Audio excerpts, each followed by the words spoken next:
Hey guys, tonight we begin with the surprisingly mundane and not so majestic world of lions on the African savannah, those golden predators who we imagine as fierce kings of the jungle, but actually spend most of their time figuring out how to walk without tripping over their own paws. While nature documentaries make them look regal, the truth is being a lion is basically one long comedy of errors filled with failed hunts, embarrassing voice cracks, and a lot more napping than anyone expects. So before you get comfortable, take a moment to like the video and subscribe, but only if you genuinely enjoy what I do here, and let me know in the comments where you're tuning in from and what time it is for you. It's always fascinating to see who's joining us from around the world. Now dim the lights, maybe turn on a fan for that soft background hum, and let's ease into tonight's journey together. The first few months pass in a blur of nursing, napping, and discovering that your paws are apparently attached to your body permanently. You spend considerable time staring at them, wondering if this is some kind of cosmic joke. They're disproportionately large, furry, and seem to have their own agenda that rarely aligns with your intentions. When you try to move forward, they go sideways. When you attempt to stop, they keep going. It's like being operated by a committee of drunk toddlers. Your world consists of approximately 3 square meters of packed earth under a fever tree, surrounded by the endless golden expanse of the savannah. The grass stretches away in all directions, waving gently in the breeze with the smugness of vegetation that knows exactly what it's doing. Unlike you, you're not entirely sure what you're supposed to be doing, but you're fairly certain it involves more coordination than you currently possess. Your mother watches with the patience of someone who's done this before as you attempt to walk. Attempt being the operative word. You have the coordination of a newborn giraffe wearing ice skates on a ship in a storm. The ground seems to have a personal vendetta against your face, and frankly, you're starting to take it personally. The process of learning to walk involves a lot more falling than the nature documentaries led you to believe. You approach each step with the confidence of someone who's absolutely certain this time will be different, and the universe responds by introducing your nose to the dirt with reliable consistency. Your mother makes encouraging noises that sound suspiciously like barely contained laughter. The other cubs aren't much better. You collectively look like a support group for creatures who've forgotten how to creature. Your brother consistently walks into the same acacia tree, apparently convinced that one of these times it will move out of his way. He approaches each collision with the determination of someone who refuses to accept that trees are stationary objects. The tree, for its part, remains unimpressed by his persistence. Your sister has somehow gotten her tail stuck in her mouth. Again, you're not entirely sure how this keeps happening, but she's managed to turn what should be a simple walking motion into an interpretive dance about the futility of existence. She spends most of her time walking in circles, presumably because that's the only direction her current configuration allows. The savannah provides a stunning backdrop for these displays of incompetence. Acacia trees dot the landscape like nature's own obstacle course, their flat-topped crowns creating patches of blessed shade. The grass grows in thick tufts that are perfect for tripping over, and the ground is scattered with roots, rocks, and other hazards that seem specifically designed to catch unwary paws. In the distance, adult animals go about their business with the casual competence that you're beginning to suspect might be mythical. Zebras graze with the focused intensity of office workers on their lunch break, their tails swishing away, flies with mechanical precision. A family of warthogs trots past, their tails held high like victory flags, completely unbothered by the chaos your family represents. You practice walking with the dedication of someone preparing for an Olympic event. Step 1. Lift paw. Step 2. Move paw forward. Step 3. Place paw on ground. Step 4. Repeat with other paw. The theory is simple. The execution is where things get complicated. Your paws seem to have developed their own interpretation of these instructions, one that involves significantly more falling than you'd planned. Your mother demonstrates the proper technique with the fluid grace of someone who's mastered the art of remaining upright.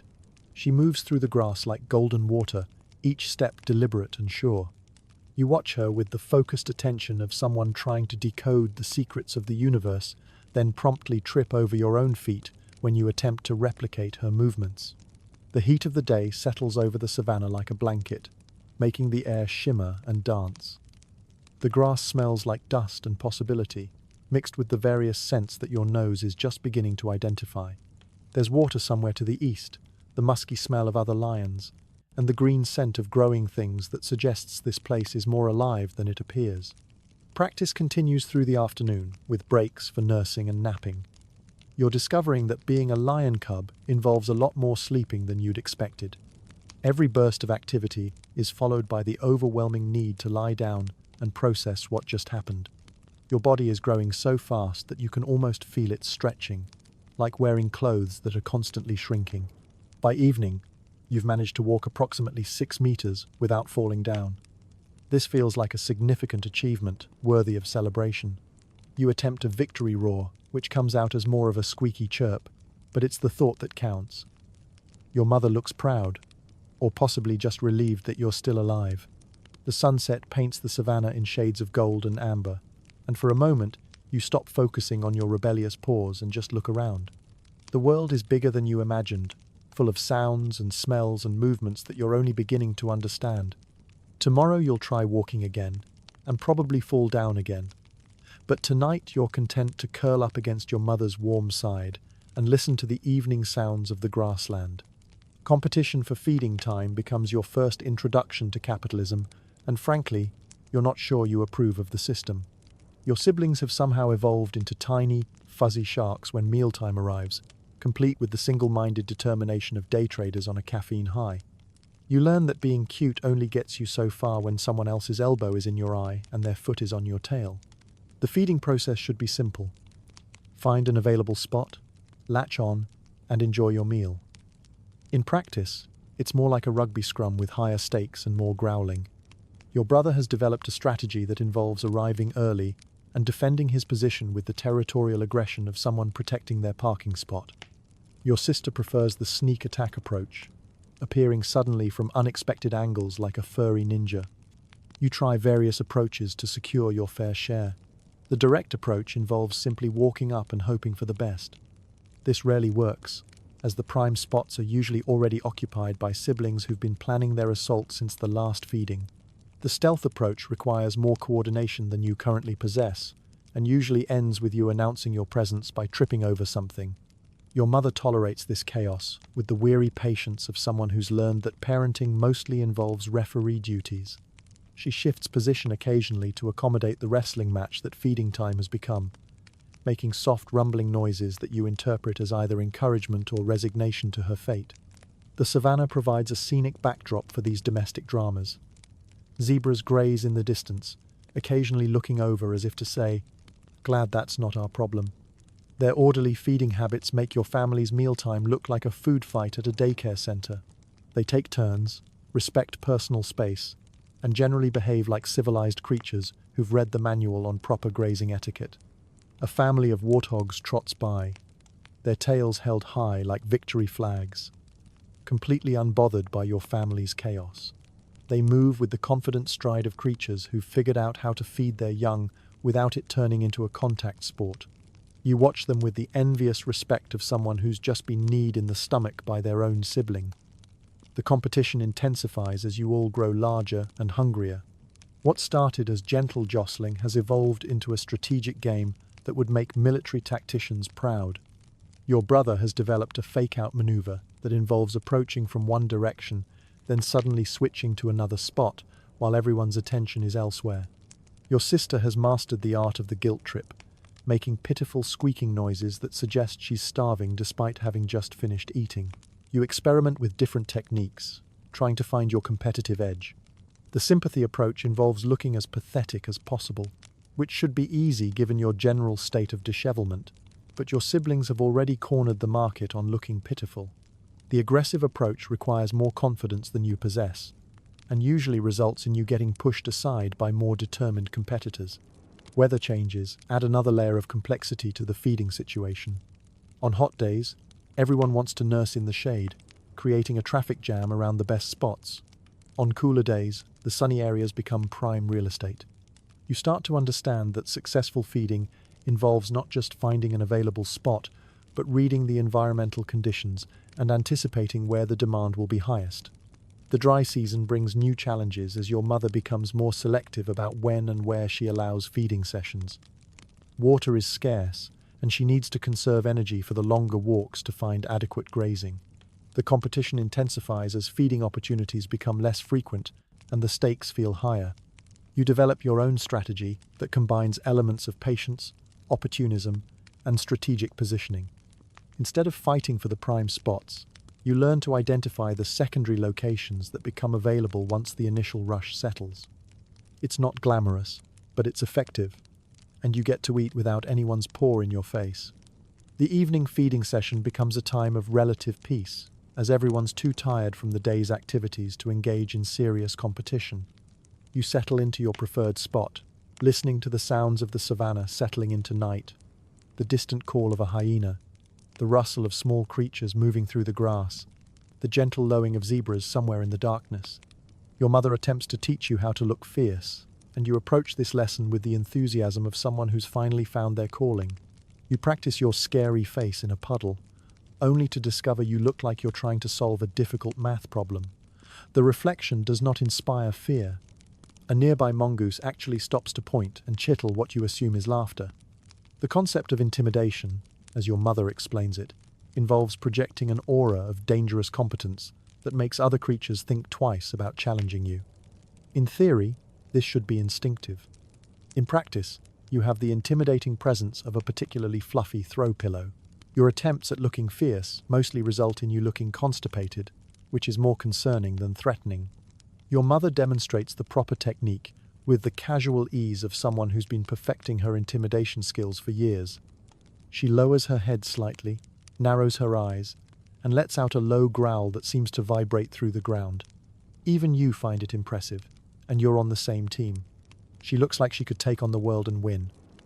You look like you're trying to remember where you left your keys. The lessons continue with stalking practice. You're supposed to move silently through the grass, using the terrain to your advantage while remaining invisible to potential prey. This requires a combination of stealth, patience, and spatial awareness that you're beginning to suspect might be beyond your current capabilities. You have the stealth capabilities of a small brass band during a tornado. Every step announces your presence to anything within a 50-meter radius. The grass parts before you like you're some kind of furry bulldozer, and your paws seem to have a magnetic attraction to every twig, rock, and dry leaf in the vicinity. You step on things that shouldn't make noise but somehow do, creating a symphony of sounds that would make a percussion section jealous. Even the grass seems to sigh in resignation when you approach. You swear you can hear it whispering warnings to its neighbors. Here comes the noisy one again. Brace yourselves. The grassland has apparently developed an early warning system specifically for your stalking attempts. Your mother follows behind you, occasionally offering gentle corrections that sound like suggestions but feel like interventions. Try to distribute your weight more evenly, she says, as you leave a trail of bent grass and disturbed earth that a blind zebra could follow.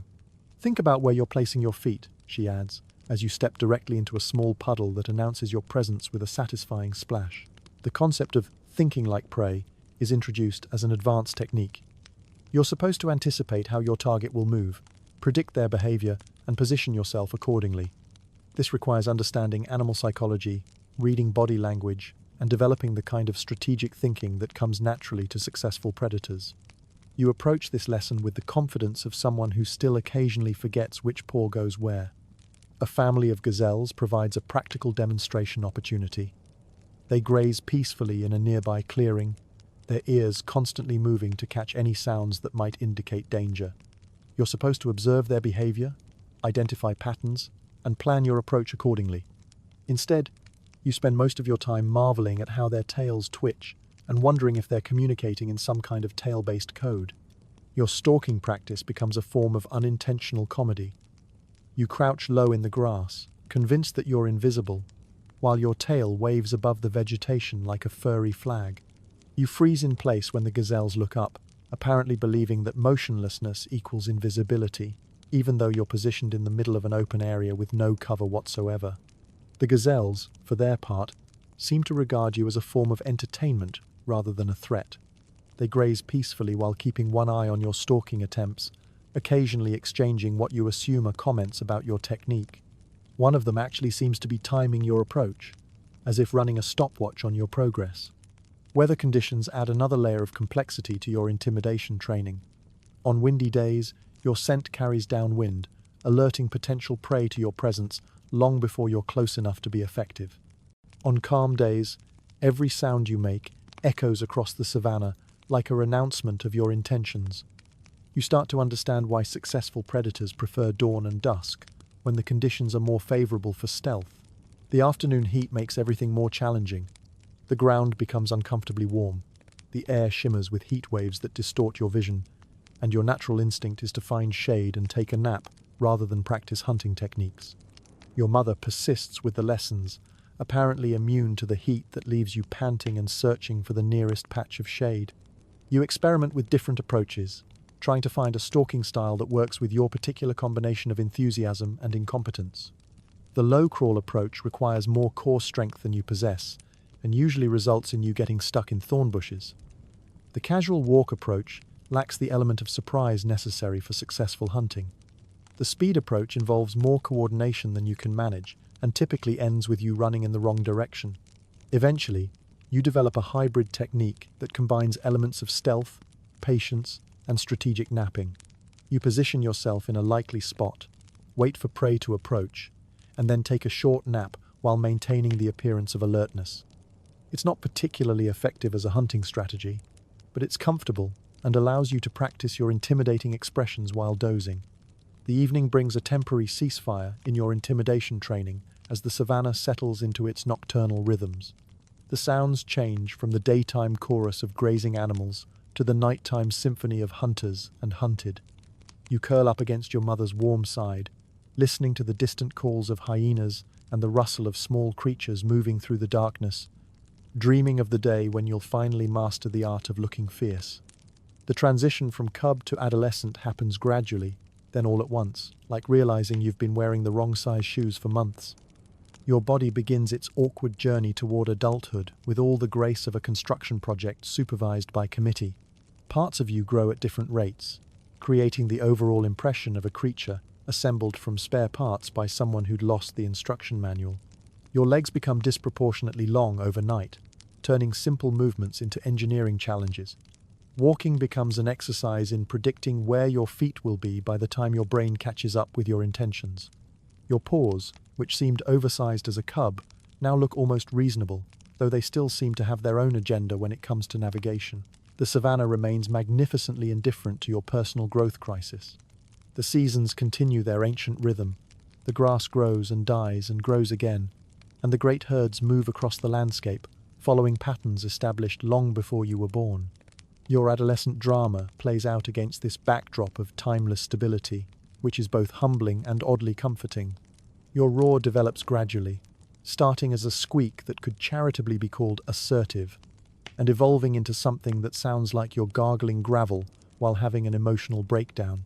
The transformation is neither linear nor predictable, creating a vocal landscape that ranges from embarrassingly high-pitched to disturbingly guttural, often within the same attempt at vocalization.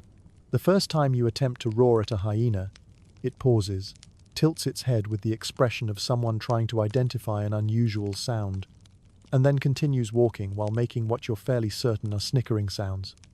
The hyena's reaction is particularly galling because hyenas are not known for their sophisticated sense of humor, which suggests your roar is objectively amusing rather than intimidating.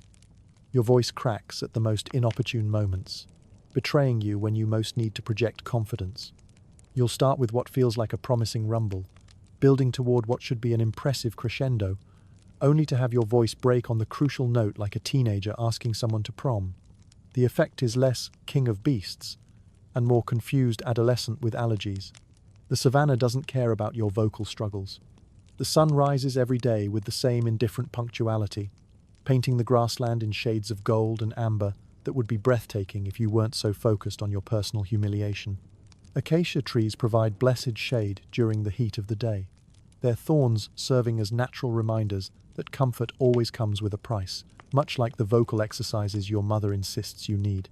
You spend hours practicing your roar in private, choosing a nice echoey spot behind some rocks where you assume you can work on your technique without an audience. Unfortunately, your private concert venue is apparently a popular stopover for various creatures who pause to listen with what you can only describe as poorly concealed amusement. A family of meerkats has taken to showing up regularly, apparently treating your vocal practice as a form of entertainment. The acoustics of your chosen practice spot work against you in ways you hadn't anticipated. What sounds reasonably impressive in your head echoes back from the rocks as a distorted version that highlights every crack, squeak, and wobble. You're essentially getting real-time audio feedback on your vocal failures, which is both helpful for improvement and devastating for confidence. Your mother offers encouragement with the patience of someone who's witnessed this process before, though you occasionally catch her making expressions that suggest she's trying not to laugh. Her own roar is a thing of beauty, deep, resonant, and unmistakably authoritative. When she demonstrates proper technique, you understand why other animals take her seriously. When you attempt to replicate her example, you sound like a broken air conditioner. The physical mechanics of roaring prove more complex than you'd assumed. It's not just about making loud noises, it's about controlling airflow, managing resonance, and projecting authority through sound. Your teenage body is still figuring out these systems, leading to a period where your roar is less communication and more random noise generation. Other young lions in the area are going through similar vocal adventures, creating a chorus of adolescent roaring that sounds like a construction site staffed entirely by confused machinery. You find some comfort in knowing you're not alone in this struggle, though the competition to achieve a respectable roar adds another layer of pressure to an already challenging process. The dry season affects your vocal practice, as the dust and heat make your throat constantly scratchy. Your roars take on a raspier quality that you initially mistake for depth and maturity, until you realize you just sound like you need a cough drop. The wet season brings its own challenges, as the humidity makes your voice feel thick and unreliable. You experiment with different roaring styles, trying to find an approach that works with your particular vocal equipment. The intimidating roar requires more bass than you can currently produce. The warning roar needs a clarity that your voice-changing process makes inconsistent. The social roar should sound friendly but confident, which is surprisingly difficult when your voice might crack at any moment. Territory marking becomes an opportunity to practice your vocal skills in a practical context, though the results are mixed. You attempt to roar while depositing scent markers, trying to create an audio-olfactory combination that announces your presence effectively. The scent marking goes fine. The vocal component sounds like you're having an argument with yourself and losing. Evening practice sessions become a ritual, though you're never sure whether you're improving or just getting used to the sound of your own vocal failures. The sunset provides dramatic lighting for your efforts, and the cooling air feels good on your throat, but the acoustic results remain stubbornly inconsistent. You develop a strategy of roaring from greater distances, hoping that sound distortion will work in your favor. If potential audiences can't hear the details of your vocal technique, they might just assume you sound appropriately intimidating. This works better in theory than in practice, as distant roaring mostly results in complete lack of response rather than respectful acknowledgement. The breakthrough comes gradually, like everything else in adolescence. Your voice starts to settle into a deeper register more consistently, though it still occasionally betrays you at crucial moments. You begin to sound more like a young adult lion and less like a mechanical failure, which feels like a significant victory even if you're not quite ready for prime time.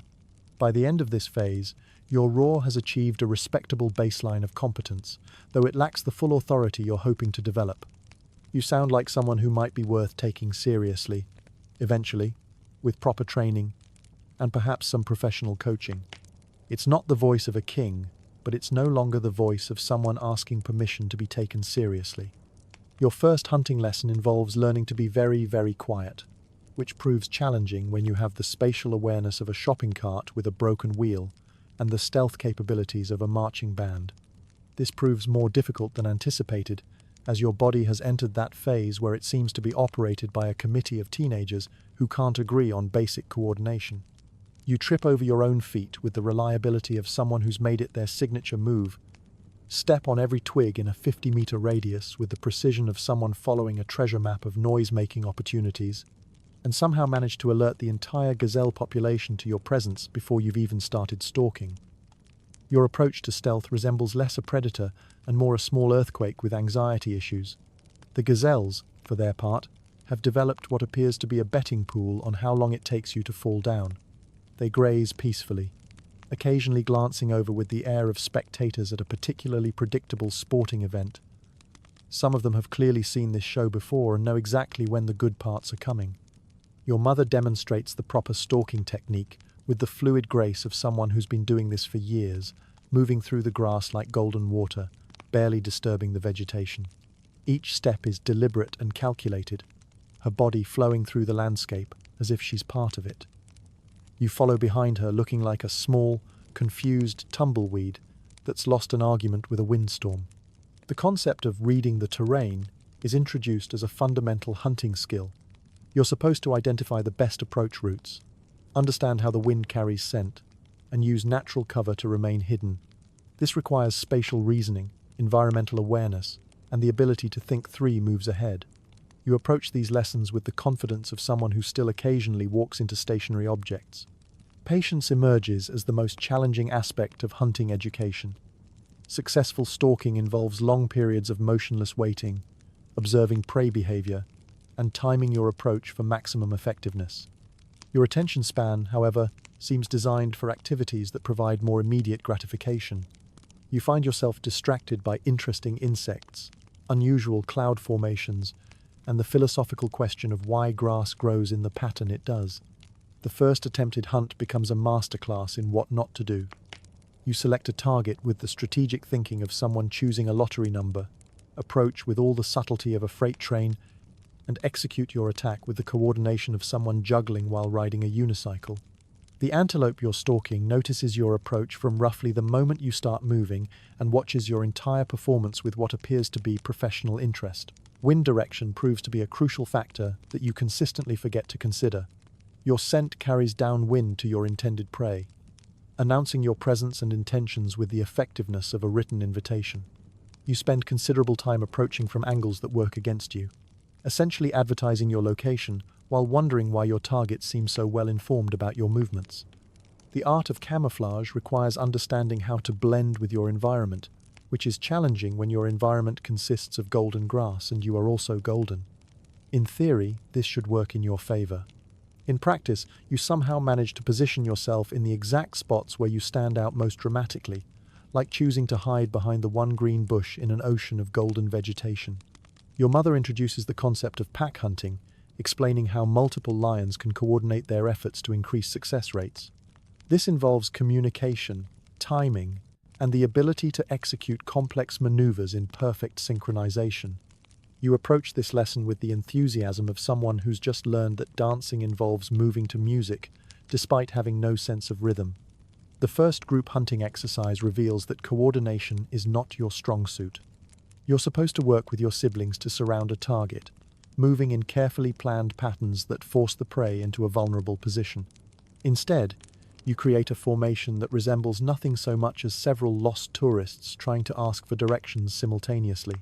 Your brother demonstrates a stalking technique that involves freezing in place whenever the prey looks up, apparently believing that motionlessness equals invisibility. This works better for him than it does for you, as your version of freezing tends to include falling over at crucial moments. Your sister has developed a low-crawling approach that's quite effective, though you lack the core strength necessary to maintain that position for extended periods. Weather conditions add another layer of complexity to hunting practice. Rain makes the ground slippery and masks sound, which should be advantageous but mostly results in you sliding into obstacles you hadn't seen. Drought concentrates prey around water sources, creating better hunting opportunities that you're not yet skilled enough to exploit effectively. The dry season brings new challenges as the grass dies back, reducing cover and making stealth more difficult. You're forced to rely more heavily on timing and patience, skills that remain under development. The shorter grass reveals your approach routes more clearly, eliminating many of the hiding spots you'd been depending on. You experiment with different hunting styles, trying to find an approach that works with your particular combination of enthusiasm and inexperience. The ambush method requires patience you don't possess. The chase method demands speed and endurance you haven't developed. The persistence hunting approach needs stamina and strategy that remain theoretical concepts. Small game provides opportunities to practice basic techniques without the pressure of feeding the entire pride. Rodents, birds, and insects become your training partners, though even these smaller targets prove surprisingly challenging. A ground squirrel actually pauses to look back at you during one failed stalking attempt, apparently checking to see if you're still following your predetermined path of failure. The learning curve proves steep and occasionally demoralizing. Success rates remain discouragingly low, and your contribution to the pride's food supply hovers somewhere between minimal and actively counterproductive. You begin to understand why successful predators command respect. It's not just about being fierce, it's about being competent. And competence requires time and practice. You begin to understand that the savannah operates on a complex social system that makes office politics look straightforward, and parliamentary procedure seem refreshingly simple. There are unspoken rules about who gets to drink from which waterhole first, whose turn it is to sleep in the good shade, and how to politely ignore the fact that Uncle Casey has been telling the same hunting story for 3 years running.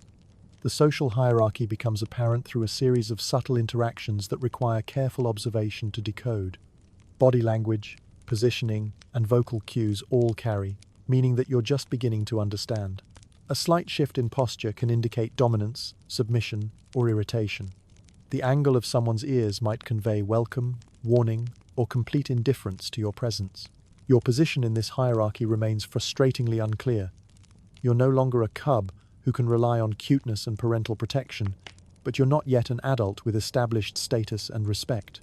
You exist in a social limbo that requires constant navigation, like being a substitute teacher who's never seen the lesson plan.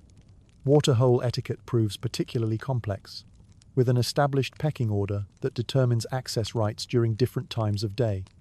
The dominant adults drink first, followed by established pride members, then adolescents, then visiting relatives, then random hangers-on who may or may not be welcome. You spend considerable time trying to figure out where you fit in this system. A rival pride's teenager shows up at your territory's edge, clearly hoping to impress someone with his swagger. He's achieved that perfect adolescent combination of overconfidence and complete incompetence that makes him both annoying and oddly relatable. His mane is just starting to develop, giving him the appearance of someone wearing a costume that doesn't quite fit. You engage in what could generously be called a territorial dispute, but looks more like two teenagers having a slap fight in slow motion. The confrontation involves a lot of circling, posturing, and increasingly creative threats that neither of you has any intention of following through on. You're both clearly making it up as you go along, hoping that confidence will compensate for experience. The ritual of territorial confrontation has established patterns that you're supposed to follow, but no one has provided you with the instruction manual. You attempt to look intimidating while walking in circles around each other, occasionally pausing to roar your still-developing roars, and generally trying to project an air of dangerous competence that neither of you possesses. The confrontation escalates to the level of actual physical contact, which mostly involves awkward pushing and what could charitably be described as wrestling. You're both clearly hoping the other one will get bored and leave, but neither wants to be the first to back down. The result is a prolonged, half-hearted scuffle that satisfies no one's definition of impressive. The confrontation ends when both of you get distracted by a particularly interesting beetle that chooses that moment to walk between you. The beetle's timing is either coincidental or the result of superior conflict resolution skills. You part ways with mutual face-saving growls that fool absolutely no one, but allow both parties to claim they weren't really trying anyway. Family dynamics add another layer of complexity to your social education. Your relationship with your siblings evolves from playmate rivalry to something approaching adult competition, though the stakes remain relatively low. You compete for food, attention, and the best sleeping spots with the intensity of people arguing over parking spaces. Your mother's role shifts from direct supervisor to consultant, offering advice when asked, but expecting you to handle most situations independently. This transition happens gradually, like realizing that no one is going to tell you when bedtime is anymore. The freedom is liberating and terrifying in equal measure. Pride meetings become exercises in diplomatic observation as you learn to read the subtle currents of adult communication. Decisions about territory, hunting strategies, and resource allocation happen through a combination of direct discussion and unspoken understanding that you're still learning to interpret. The concept of alliance building emerges as a crucial skill for navigating pride politics. You need allies for hunting, support during conflicts, and backup when your status is challenged. This requires diplomatic skills that don't come naturally to someone whose primary social experience involves competing for milk access. Visiting relatives introduce additional complexity to the social structure. Cousins, aunts, and distant pride members arrive with their own status expectations and relationship histories that predate your existence. You're expected to understand these relationships and respond appropriately, despite having no context for the underlying dynamics. The mating season brings a temporary reorganization of social priorities that affects everyone's behavior.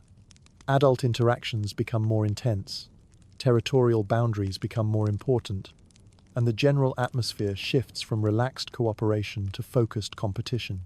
You observe these changes with the fascination of someone watching a nature documentary about their own family. Territory boundaries become a source of ongoing education as you learn to read the subtle markers that indicate where your pride's influence begins and ends. Scent markers, scratch marks on trees, and the behavior of prey animals all provide information about territorial status that you're gradually learning to interpret. Conflict resolution strategies vary depending on the nature of the dispute and the relative status of the participants. Some disagreements are settled through direct confrontation, others through elaborate displays of dominance and submission, and still others through the diplomatic equivalent of agreeing to disagree while maintaining face. The arrival of drought conditions tests all social relationships as resources become scarce and competition intensifies. Water access becomes more restricted, hunting territories shrink, and the general stress level increases. You observe how established relationships change under pressure and begin to understand the importance of building reliable alliances. Your own status gradually solidifies through a combination of growth, experience, and the simple passage of time. You're no longer the newest member of the pride, no longer require constant supervision, and begin to participate in adult activities with something approaching competence. The transition is gradual but unmistakable, like aging wine or developing a taste for coffee. The transition from adolescent to young adult happens without ceremony or official notification, like realizing you've been humming the same song for 3 days without noticing. One morning you wake up and discover that your body has mostly figured out how to coordinate its various components.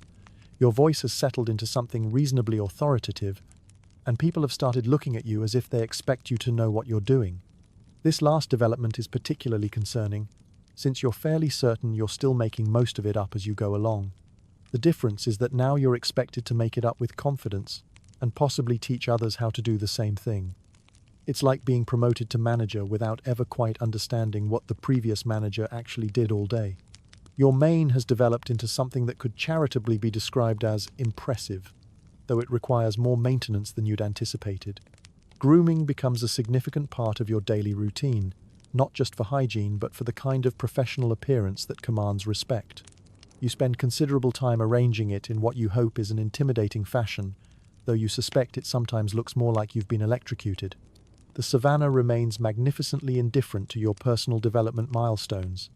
The seasons continue their ancient dance, the herds migrate according to patterns established millennia before your birth, and the great circle of life keeps turning, without pausing to acknowledge your graduation to functional adulthood. This perspective is both humbling and oddly reassuring. After months of pratfalls and near misses, you finally manage to catch something. It's a small antelope who was either very unlucky or very tired, but success is success.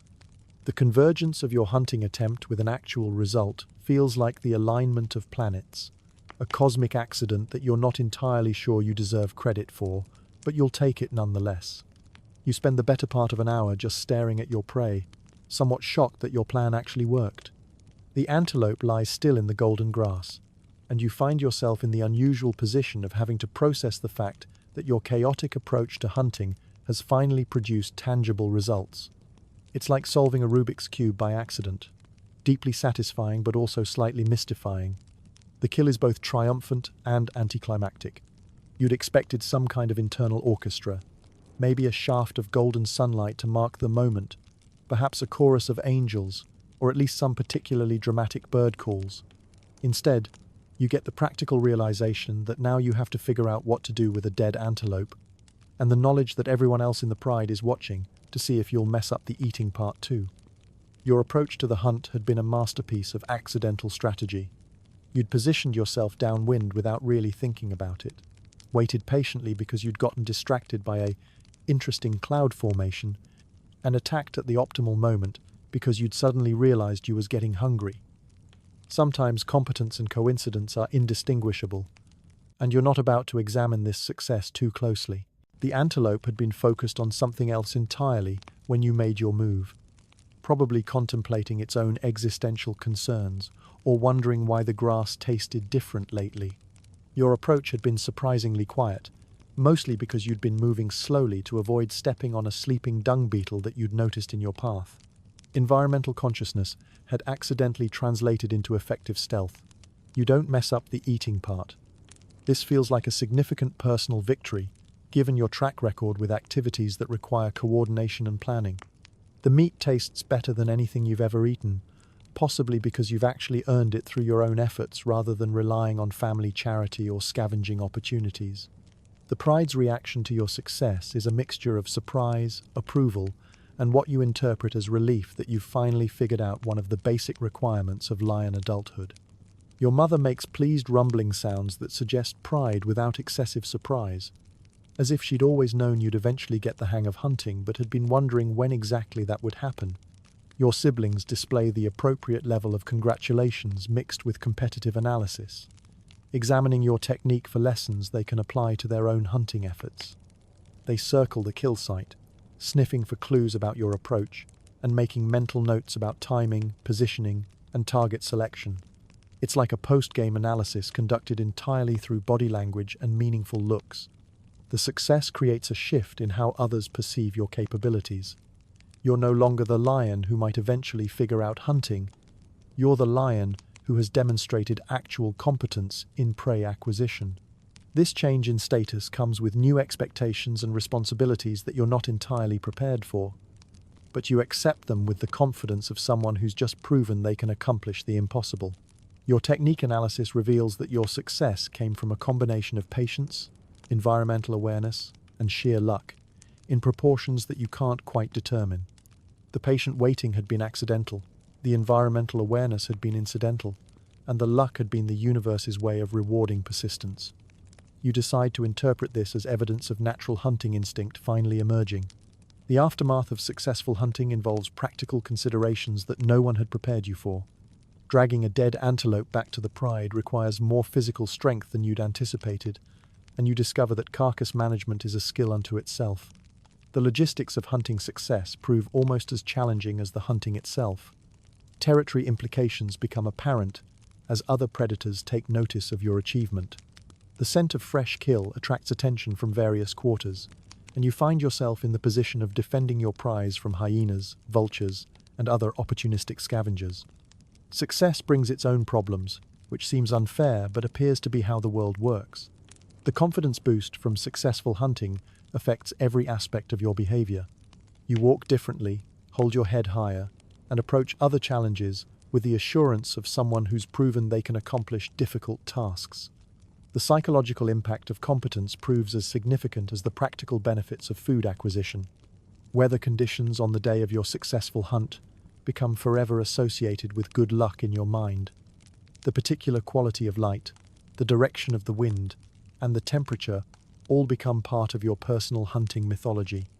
You find yourself trying to replicate these conditions in future hunts, though you suspect the correlation might be more coincidental than causal. Practice sessions take on new meaning after your breakthrough success. What had previously been exercises in failure management become opportunities to refine and improve proven techniques. You approach hunting practice with the enthusiasm of someone who's discovered they actually possess the ability to succeed, rather than just the hope that improvement might eventually occur. The pride's hunting coordination improves with your participation as a competent contributor rather than a well-meaning liability. Group hunts become more efficient when every member can be counted on to execute their assigned role effectively. Your evolution from hindrance to help represents a significant development in pride dynamics. Your understanding of prey behavior deepens as you analyze what made your successful hunt work. The antelope's movements, attention patterns, and decision-making process become subjects of intense study. You begin to read animal behavior with the focused attention of someone who's discovered that knowledge translates directly into results. Mating season arrives with all the subtlety of a freight train carrying air horns and a mariachi band. Suddenly, every interaction becomes fraught with meaning you're not entirely sure you understand, loaded with implications that seem to shift depending on factors you haven't learned to identify. The social dynamics of the pride transform overnight from familiar routine to complex diplomatic negotiation. The females in the pride develop the patience of saints as you and your brothers compete for their attention with all the grace of a nature documentary blooper reel. They watch your courtship attempts with the tolerant amusement of people observing amateur hour at a community theatre, occasionally offering subtle guidance that you're too nervous to interpret correctly. Your attempts at courtship involve a lot of awkward circling, ineffective posturing, and what you hope is attractive growling but might actually be indigestion. The line between seductive rumbling and digestive distress proves surprisingly thin, and you spend considerable time worrying that your romantic vocalizations are being misinterpreted as medical concerns. You discover that confidence is attractive, but overconfidence is just embarrassing, especially when you trip over your own feet while trying to look suave. The balance between self-assurance and arrogance requires calibration that you haven't mastered, leading to moments where you overshoot your intended level of charisma and land squarely in the territory of unintentional comedy. The Savannah provides a romantic backdrop that you're too nervous to appreciate properly. Sunsets paint the sky in impossible colors that would inspire poetry if you weren't too busy worrying about your approach strategy. The grass whispers in the evening breeze with sounds that would be romantic if you could hear them over your own anxious breathing. Somewhere in the distance, a bird makes a sound like nature's own jazz saxophone, providing the perfect soundtrack for romance that you're too distracted to notice. Courtship rituals prove more complex than you'd anticipated, involving a sophisticated dance of approach and retreat that requires reading subtle social cues you're still learning to recognize. The females signal interest, disinterest, and conditional availability through body language that might as well be written in a foreign alphabet for all the success you have interpreting it correctly. Your brothers provide competition that ranges from serious rivalry to unintentional comic relief, depending on their individual approaches to romance. Some favor the direct assault method, walking up to females with the confidence of door-to-door salesmen. Others prefer the mysterious stranger approach, lurking at the edges of social gatherings and hoping to be noticed. You experiment with various strategies, none of which feel entirely natural. The learning curve for romantic interaction proves steep and occasionally humiliating. Your first attempts at flirtation result in confused stares, polite rejection, and what you're fairly certain is suppressed laughter.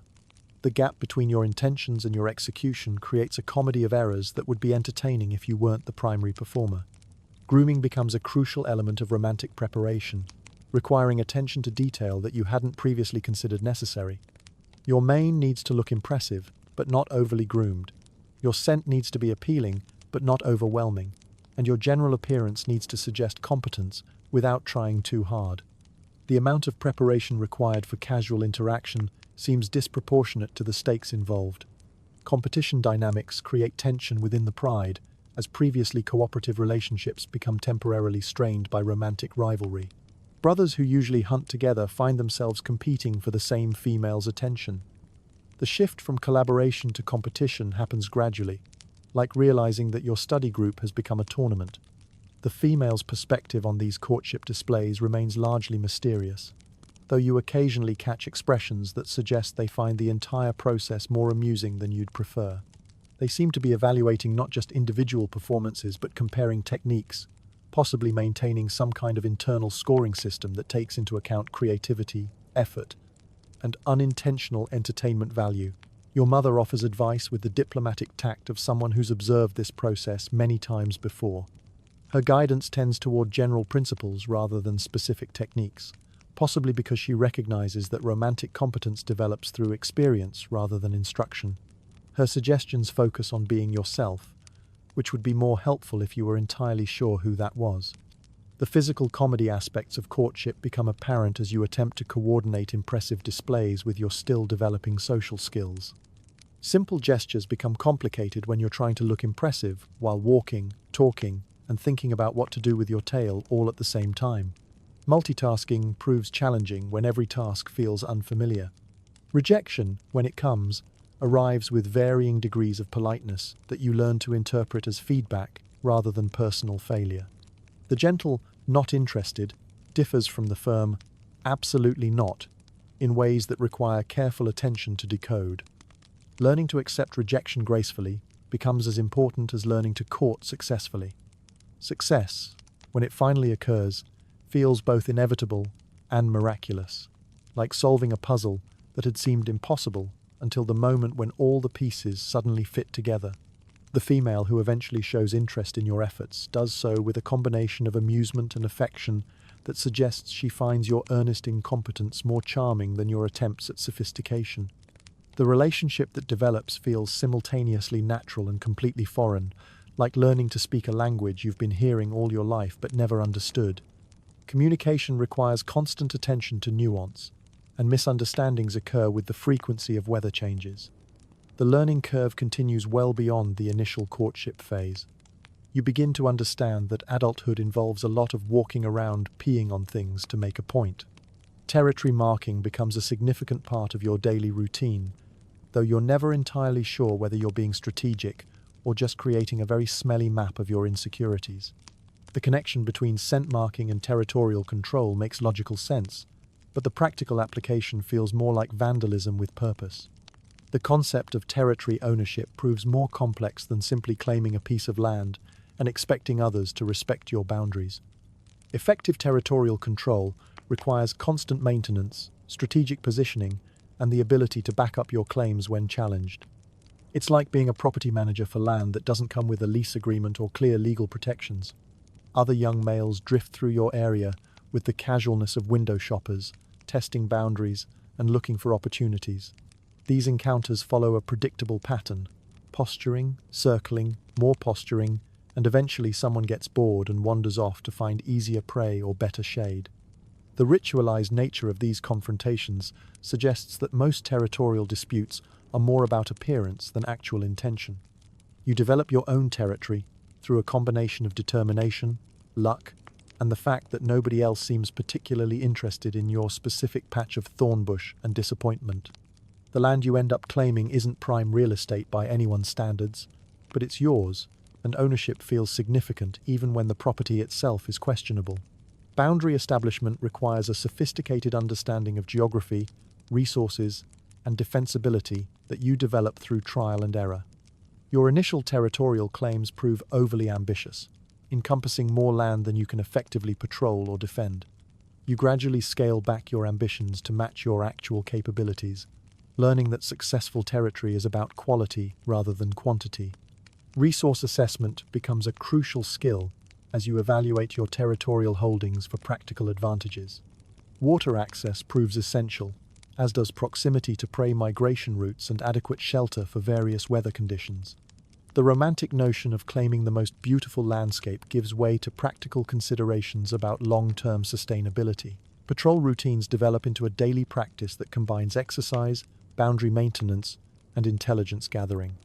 Your morning walks serve multiple purposes: refreshing scent markers, checking for intrusions, and monitoring changes in local wildlife patterns.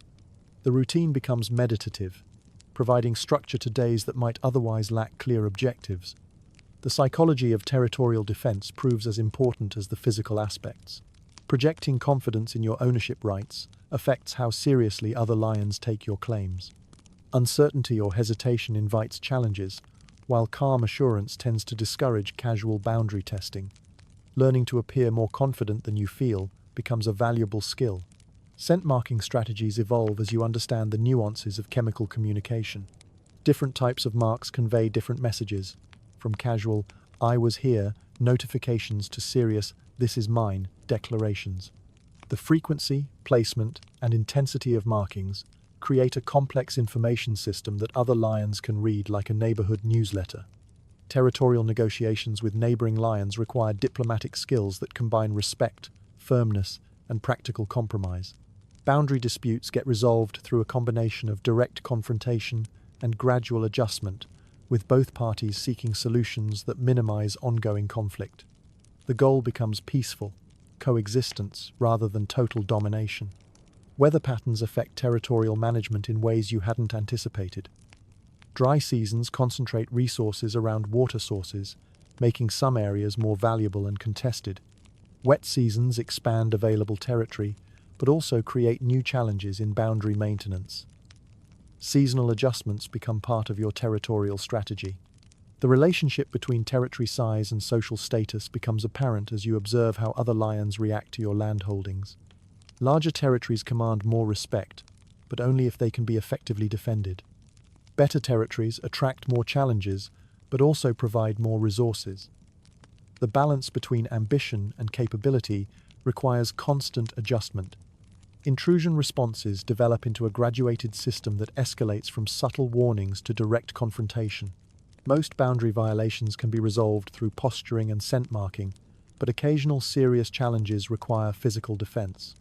Learning to distinguish between casual testing and genuine threats becomes crucial for efficient resource allocation. Alliance building with neighboring territory holders proves beneficial for mutual defense and resource sharing. Cooperative relationships with adjacent lions can deter major territorial challenges while providing backup during serious conflicts. The Savannah politics of territorial control operate on principles of mutual benefit rather than pure competition. Your territory gradually becomes more than just land you've claimed. It becomes home in a way that transcends mere ownership. Every tree, waterhole, and elevated observation point becomes familiar, creating an intimate knowledge of the landscape that provides both practical advantages and emotional satisfaction. The connection between lion and land develops into something approaching love. Seasonal territory adjustments become routine as you learn to adapt your boundaries to changing conditions. Dry season contractions focus your holdings around reliable resources, while wet season expansions take advantage of temporarily abundant opportunities. Flexibility proves more valuable than rigid adherence to arbitrary boundaries. The long-term vision for territorial development includes plans for improvement and expansion that extend beyond immediate needs. Strategic thinking about future resource requirements, potential threats, and changing environmental conditions influences current territorial decisions. Successful territory management requires thinking several seasons ahead, rather than just responding to immediate circumstances. You've reached that magical phase of life where your body and mind have finally figured out how to work together, like a dance partnership that's moved beyond stepping on each other's feet to actually creating something resembling art.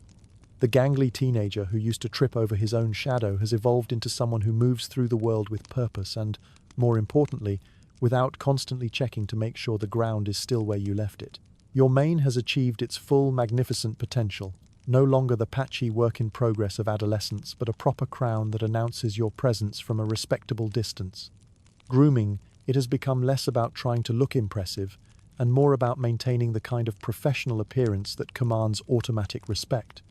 You've learned that looking the part is half the battle in establishing your credentials as a serious adult lion.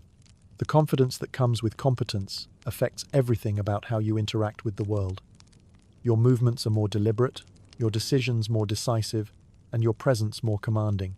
You've discovered that other animals respond differently to someone who clearly knows what they're doing, even when you're still occasionally making it up as you go along. This is your time. The period when all the awkward lessons, embarrassing failures, and gradual improvements have crystallized into something approaching mastery. Not perfect mastery, that would be presumptuous, but the kind of functional competence that allows you to navigate challenges without constantly second-guessing yourself or wondering if you're about to make a spectacular mistake. You've hit your stride with the satisfying momentum of someone who's finally learned to ride a bicycle after years of crashes and bruised dignity. Your roar now actually sounds like it means business, resonating with the kind of authority that makes other creatures pause and reconsider their current plans.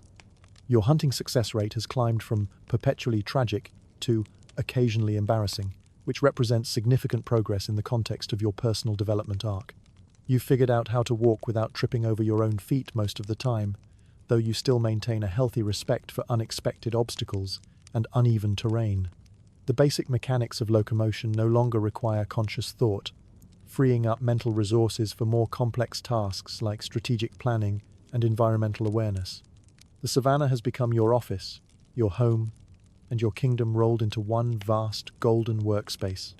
You know every waterhole within a day's walk, every decent shade tree worth the trek during the hottest part of the day, and exactly which rocks provide the best vantage points for surveying your domain. This intimate knowledge of the landscape gives you advantages that no amount of raw strength or speed could provide. The sunrise finds you perched on your favorite outcropping, looking out over the grassland with the satisfaction of someone who's finally figured out what they're supposed to be doing. The morning light paints the acacia trees in shades of gold and amber, and the grass waves in the breeze with the timeless rhythm that connects you to countless generations of lions who've watched the same sunrise from similar vantage points. Your territory encompasses a decent stretch of acacia woodland, a reliable water source that doesn't dry up even during the harshest seasons, and enough prey migration routes to keep things interesting without making hunting feel like work. You've chosen your boundaries with the strategic thinking of someone who's learned to balance ambition with practical limitations. You've learned to read the subtle signs that indicate when other predators are moving through your area, the way the birds change their calls from casual chatter to sharp warning notes, how the antelope adjust their grazing patterns to avoid areas where scent trails suggest recent predator activity, the particular quality of stillness that settles over the landscape when something dangerous is nearby. The mastery extends beyond just knowing your territory to understanding how it fits into the larger ecosystem. You can predict where the herds will move based on seasonal changes, anticipate how weather patterns will affect water availability, and plan your activities around the natural rhythms that govern life on the savannah. Your daily routine has evolved into an efficient system that maximizes results while conserving energy. Morning patrols coincide with optimal hunting conditions. Afternoon rest periods align with the heat that makes most activity uncomfortable, and evening activities take advantage of the cooler temperatures that bring prey animals out of their own midday shelters. The relationship with your territory has deepened beyond mere ownership to something approaching partnership. You understand its moods, its seasonal changes, and its hidden resources in ways that allow you to work with the land rather than simply occupying it. This symbiotic relationship provides advantages that extend far beyond simple familiarity. Weather patterns no longer surprise you the way they did during your inexperienced youth. You can read the sky for signs of approaching storms, recognize the atmospheric conditions that indicate seasonal transitions, and adjust your behavior accordingly. The ability to anticipate and prepare for environmental changes gives you significant advantages over less experienced lions. Your hunting techniques have evolved from desperate improvisation to calculated strategy. You approach prey with the patience of someone who understands that success comes from preparation and timing rather than enthusiasm and luck. The chaotic charging of your youth has been replaced by methodical stalking that takes advantage of terrain, wind direction, and prey behavior patterns. The respect you command from other predators reflects your established competence rather than just your physical presence. Hyenas give you genuinely respectful distance rather than the grudging acknowledgement they showed when you were still proving yourself. Other lions recognize your territorial claims without the constant testing that marked your early attempts at land ownership. Territory management has become second nature, requiring less conscious effort and producing more effective results. Your scent marking follows strategic patterns that maximize coverage while minimizing effort. Your boundary maintenance operates on a schedule that prevents most challenges before they develop into serious confrontations. The pride dynamics have shifted to accommodate your established status as a competent adult member. Your opinions carry weight in group decisions, your hunting contributions are valued rather than merely tolerated, and younger pride members look to you for guidance and example rather than wondering when you'll finally figure things out. With great power comes great responsibility, and with great responsibility comes a lot of very boring patrol work that no one mentions in the inspiring speeches about achieving your potential. You spend your days walking the boundaries of your territory, refreshing scent marks with the methodical attention of someone maintaining a filing system, and generally making sure everyone knows you're still in charge and paying attention to detail. The daily routine involves more administration than you'd expected when you were dreaming of glory and dominance. There are disputes to settle between pride members who can't agree on hunting strategies, boundaries to maintain against neighbors who seem to suffer from chronic boundary confusion, and the constant low-level politics of pride life that require diplomatic skills nobody taught you during your adolescent training. You discover that being in charge mostly means making decisions about things nobody else wants to think about, like where to move when the dry season makes your current location less appealing, how to handle visiting relatives who overstay their welcome, and whether to intervene in conflicts that might resolve themselves if left alone but could escalate into serious problems if ignored. The other Pride members look to you for leadership, which is both flattering and terrifying in roughly equal measure. Their confidence in your decision-making abilities exceeds your own confidence by a significant margin, creating a constant pressure to appear more certain than you actually feel about most situations that require your input.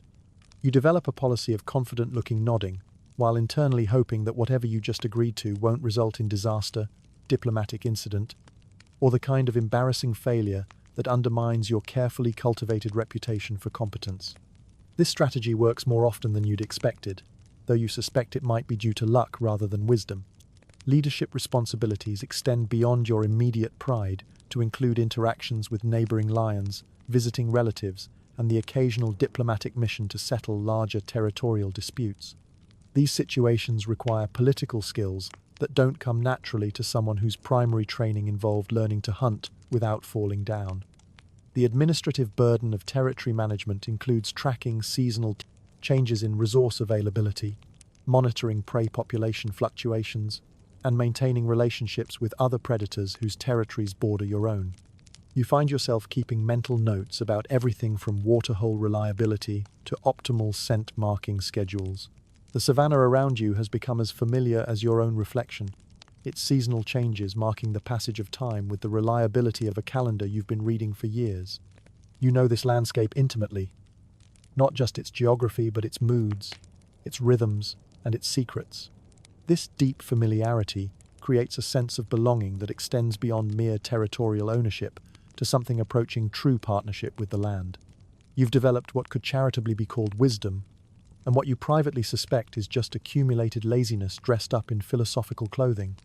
The distinction between profound insight and strategic energy conservation has become increasingly blurry, and you're not entirely sure it matters as long as the results are effective. You know when to fight and when to conserve energy, when to hunt and when to wait for better opportunities, and most importantly, when to just lie down and take a nap, because sometimes problems really do solve themselves if you ignore them long enough. This last insight represents either the height of wisdom or the depth of indolence, and you've decided not to examine it too closely. The young males who occasionally wander through your territory remind you of your former self with uncomfortable clarity, all swagger and no substance, full of energy they don't know how to use effectively, convinced that volume can substitute for competence. You watch them with the amused tolerance of someone who's been there, survived the experience, and lived to develop a sense of humor about it. Their challenges and posturing trigger a complex mixture of nostalgia and relief. Nostalgia for the time when everything seemed urgent and important, when every interaction carried the weight of destiny, when failure felt catastrophic rather than educational. Relief that you no longer have to navigate the world with that level of desperate intensity, that you've earned the right to approach challenges with measured consideration rather than panicked reaction. Your approach to conflict has evolved from charge first, ask questions later, to maybe if I just lie here very still, this problem will solve itself. This strategy works more often than you'd expected, suggesting that many conflicts are more about ego than substance, and that strategic inaction can be more effective than dramatic intervention. The wisdom of experience manifests in your ability to distinguish between problems that require immediate action and those that will resolve themselves given sufficient time and benign neglect. This skill, developed through years of watching crises that felt world-ending at the time fade into amusing anecdotes, has become one of your most valuable assets. Your decision-making process has slowed down considerably, not from decreased mental capacity, but from increased appreciation for the value of thorough consideration. Where your younger self would have leaped into action based on incomplete information and abundant confidence, you now prefer to gather more data, consider more variables, and choose courses of action that maximize results while minimizing unnecessary effort. The concept of unnecessary effort has become central to your operational philosophy. You've learned to identify the minimum effective action for most situations, applying just enough energy to achieve desired outcomes, without the wasteful excess that characterized your more enthusiastic years. This efficiency feels like laziness to outside observers but represents sophisticated resource management to those who understand the principles involved. Patience has evolved from a virtue you were told to develop into a practical skill that provides significant advantages in almost every situation. Your ability to wait for optimal conditions, better opportunities, and more favorable circumstances often produces superior results compared to the immediate action approach you favored in your youth. The accumulation of experience has created a vast library of precedents you can reference when facing new challenges. Most situations, you've discovered, are variations on themes you've encountered before, and the pattern recognition that comes with experience allows you to skip past the initial confusion that slows down less experienced lions. Your risk assessment capabilities have become finely calibrated through years of successful and unsuccessful ventures. You can evaluate the potential costs and benefits of various actions with the accuracy of someone who's personally experienced most of the possible outcomes. This knowledge makes you naturally conservative in ways that younger lions interpret as lack of ambition, but that you recognize as intelligence. Your hunting success affects every aspect of your daily life, from your confidence level to your social status within the pride. The ability to contribute meaningfully to food acquisition has elevated your position from dependent to provider, fundamentally changing how other pride members interact with you. The technical aspects of hunting have become second nature, requiring less conscious thought and allowing you to focus on strategy rather than basic execution. Your movements through hunting terrain are fluid and efficient, conserving energy while maintaining the stealth necessary for successful approaches. Prey selection has evolved from opportunistic desperation to calculated targeting based on factors like vulnerability, escape routes, and energy expenditure required for successful completion. You've learned to evaluate hunting opportunities with the analytical thinking of someone who understands cost-benefit analysis. Weather conditions no longer determine whether you hunt successfully, but rather influence your choice of techniques and timing. You've developed strategies for different environmental conditions that allow you to maintain hunting effectiveness, regardless of seasonal variations or daily weather patterns. Your understanding of prey psychology has deepened to the point where you can predict animal behavior with remarkable accuracy. The subtle signs that indicate panic, confusion, or decision-making in prey animals have become readable text that informs your hunting strategy in real time. Collaborative hunting with other pride members has evolved from coordination challenges to seamless teamwork that maximizes everyone's effectiveness. Your role in group hunts is clearly defined and consistently executed, contributing to overall success rates that benefit the entire pride. The patience required for successful hunting no longer feels like an exercise in self-control, but rather a natural rhythm that aligns with your understanding of optimal timing. Waiting for the right moment has become instinctive rather than forced, reflecting your deep familiarity with hunting dynamics. Territory advantages enhance your hunting effectiveness as you leverage your intimate knowledge of local terrain, prey movement patterns, and optimal ambush locations. Your home field advantage provides significant benefits that extend beyond simple familiarity to strategic positioning. You've become what you were supposed to be, a lion who actually knows how to be a lion, not just someone pretending to understand the role while hoping no one notices your uncertainty. The competence feels natural rather than performed, reflecting genuine mastery rather than elaborate bluffing. The quiet satisfaction of peak performance permeates your daily existence, providing a stable foundation of confidence that supports all your other activities. You move through the world with the assurance of someone who's proven their capabilities through consistent results rather than temporary lucky breaks. Your success rate in hunting has reached the level where failure is notable rather than expected, representing a complete reversal from your early attempts when success was surprising rather than routine. This transformation reflects years of practice, observation, and gradual improvement that has finally crystallized into reliable competence. The transition into middle age happens so gradually that you don't notice it until one day you realize you've been making the same complaints about young lions that the older generation used to make about you. You've become the lion who sighs deeply when watching adolescents attempt hunting techniques with more enthusiasm than sense, who mutters about kids these days, while conveniently forgetting your own spectacular failures at their age. Your body has settled into its permanent configuration, no longer growing or changing, but maintaining a comfortable status quo that feels like wearing perfectly broken-in shoes. The dramatic physical developments of youth have given way to the subtle changes of maturity, a slight thickening around the middle, the occasional creaky joint on cold mornings, and the growing appreciation for really excellent napping spots. The urgency that drove your younger years has mellowed into something approaching contentment. You're no longer desperately trying to prove yourself or frantically working to establish your place in the world. Your position is secure, your competence is established, and your daily life has achieved the kind of predictable rhythm that you once thought sounded deadly, boring, but now recognize as deeply satisfying. The savannah around you has become as familiar as your own reflection, its seasonal changes marking the passage of time with the reliability of a calendar you've been reading for years. You know this landscape intimately, not just its geography, but its moods, its rhythms, and its secrets.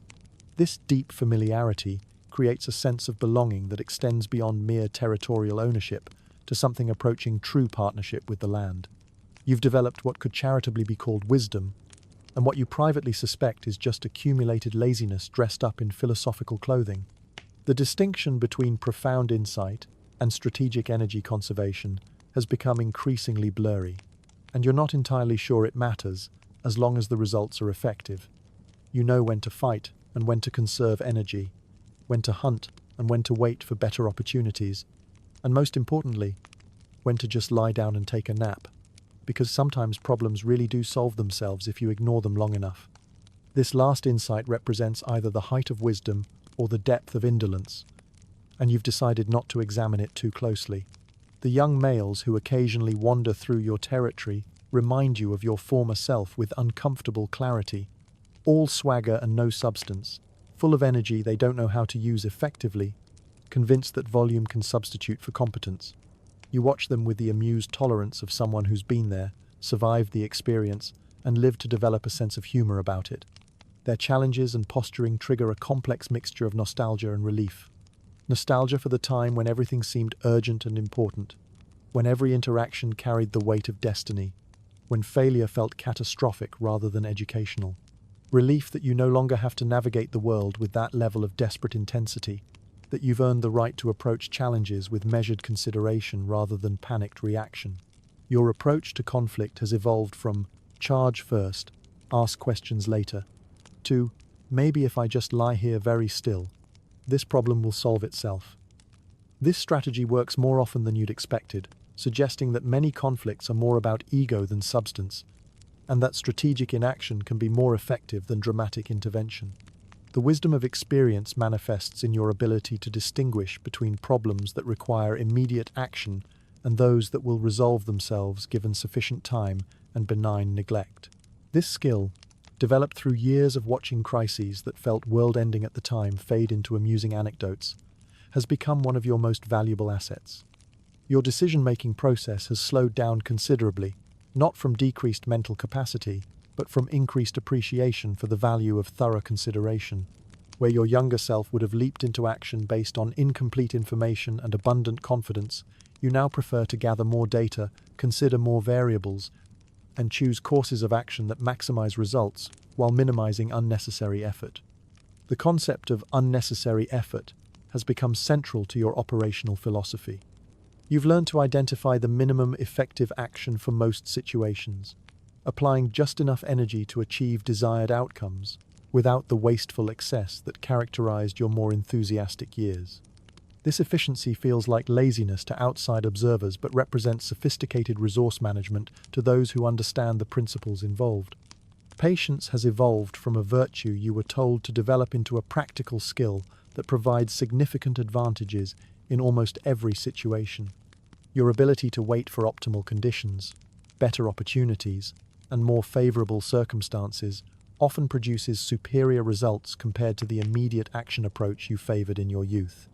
The accumulation of experience has created a vast library of precedents you can reference when facing new challenges.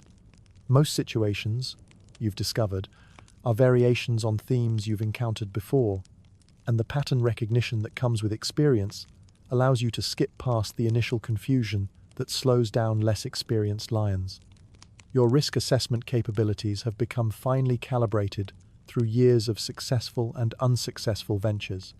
You can evaluate the potential costs and benefits of various actions with the accuracy of someone who's personally experienced most of the possible outcomes.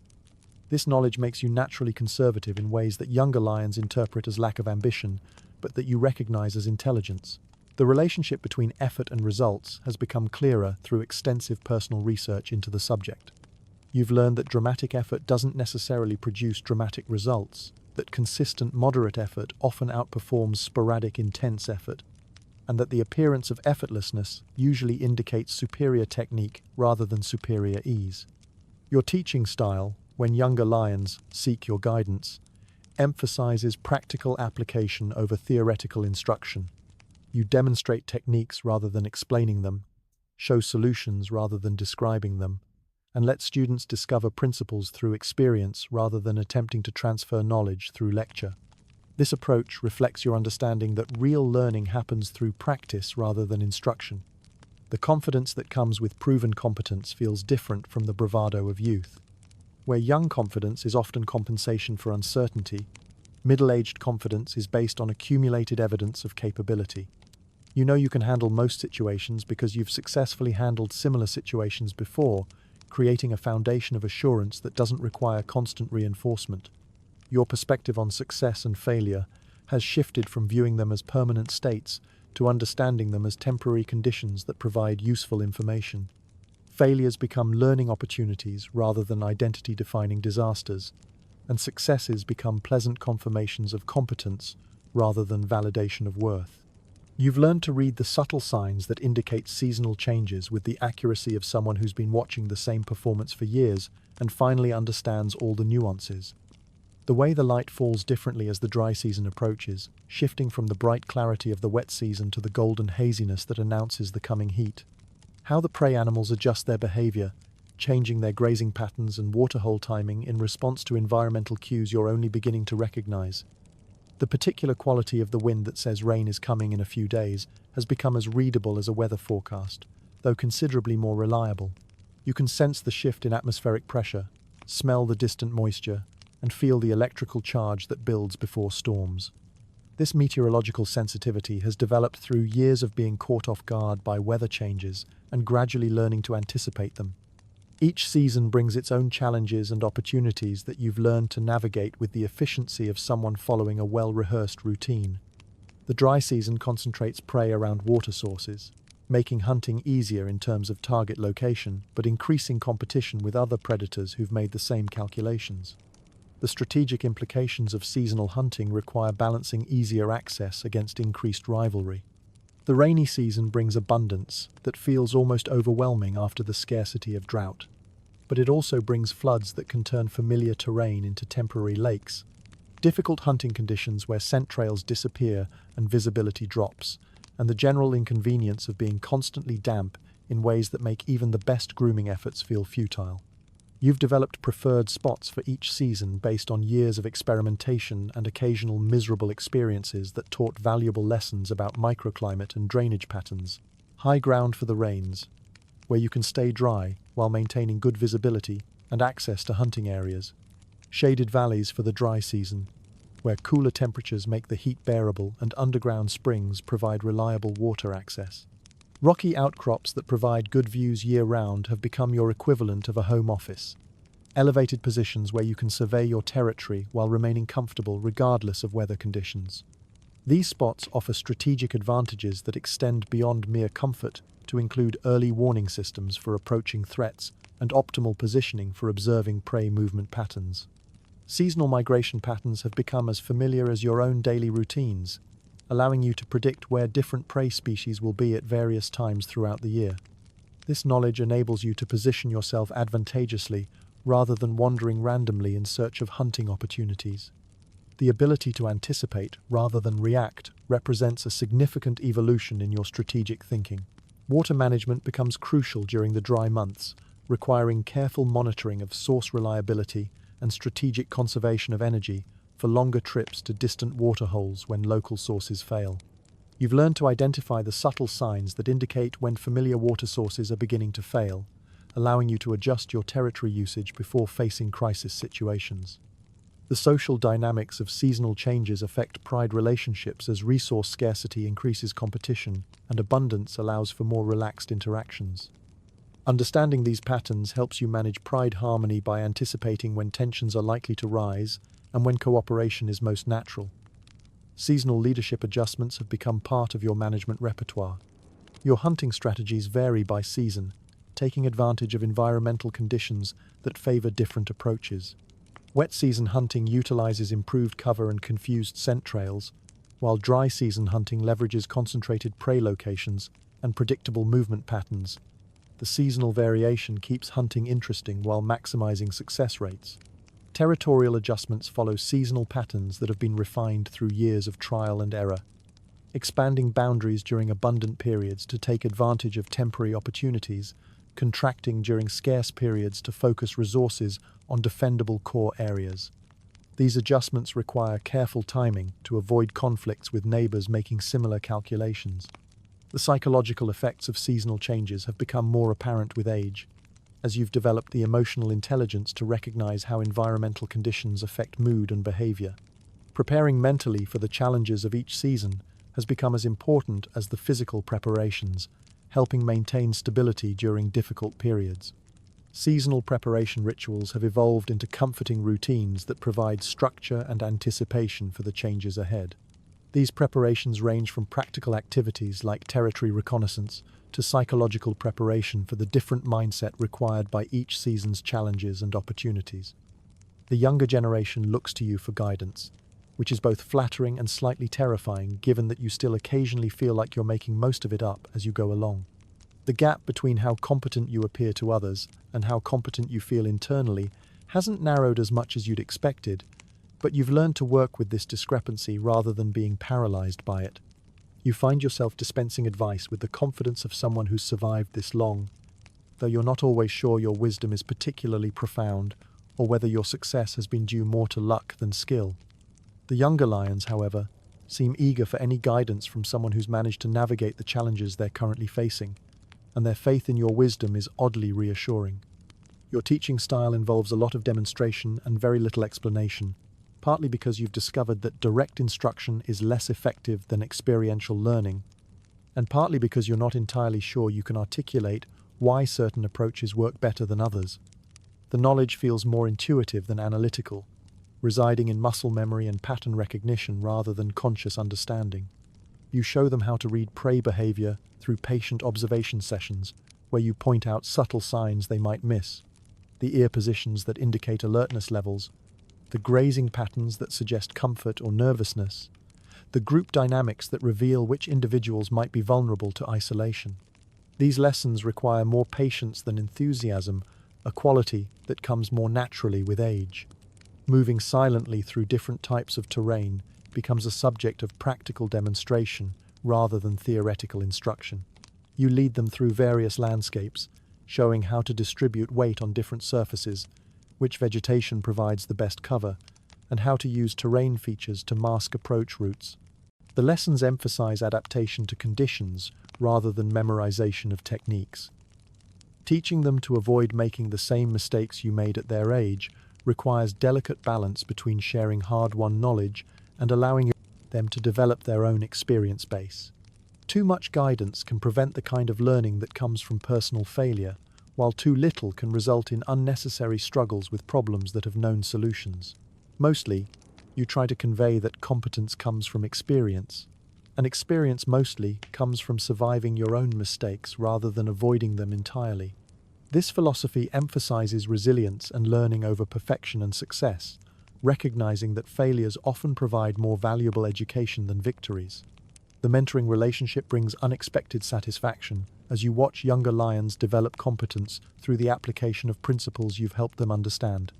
Their success feels like validation of your own journey, while their struggles remind you of challenges you've overcome. The cyclical nature of knowledge transfer creates a sense of continuity that extends beyond individual lifetime.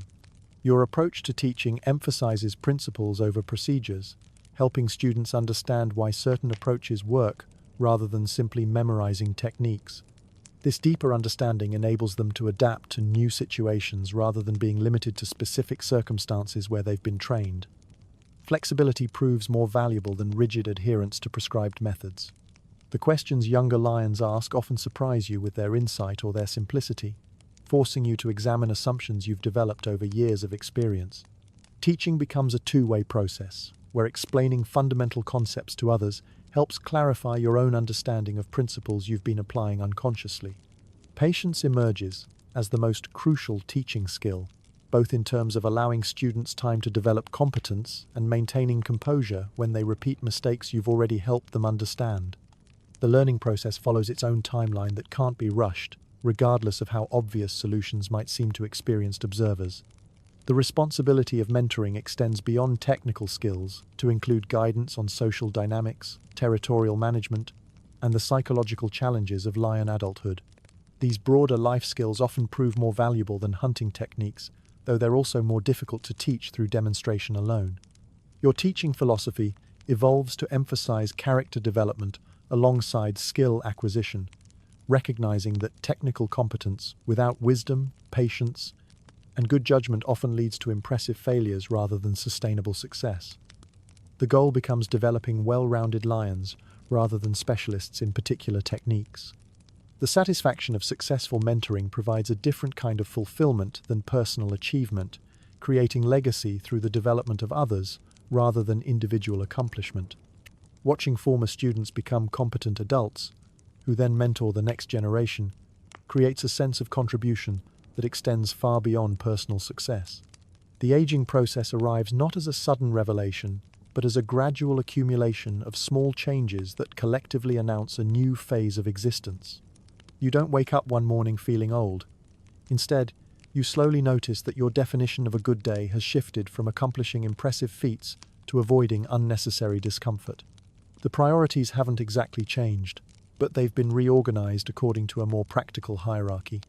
Your mane, once your pride and symbol of vitality, has begun showing threads of grey that catch the light differently, creating a distinguished appearance that you choose to interpret as dignified rather than deteriorating.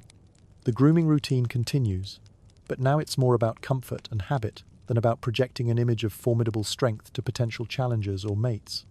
The urgency that drove your earlier years has evolved into something resembling philosophical acceptance. The desperate need to prove yourself has been replaced by the quiet satisfaction of having already done so multiple times in various circumstances that tested different aspects of your capabilities.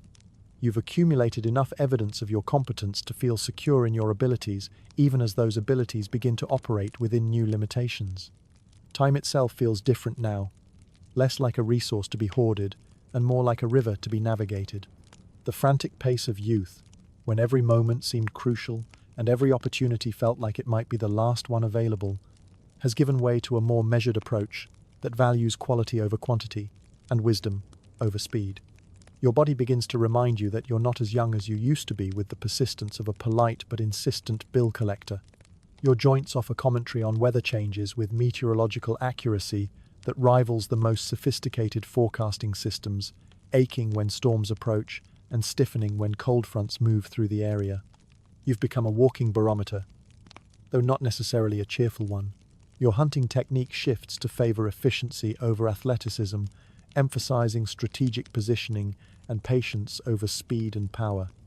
Where you once relied on explosive bursts of energy to overcome prey through sheer physical dominance, you now prefer approaches that minimize energy expenditure while maximizing success probability.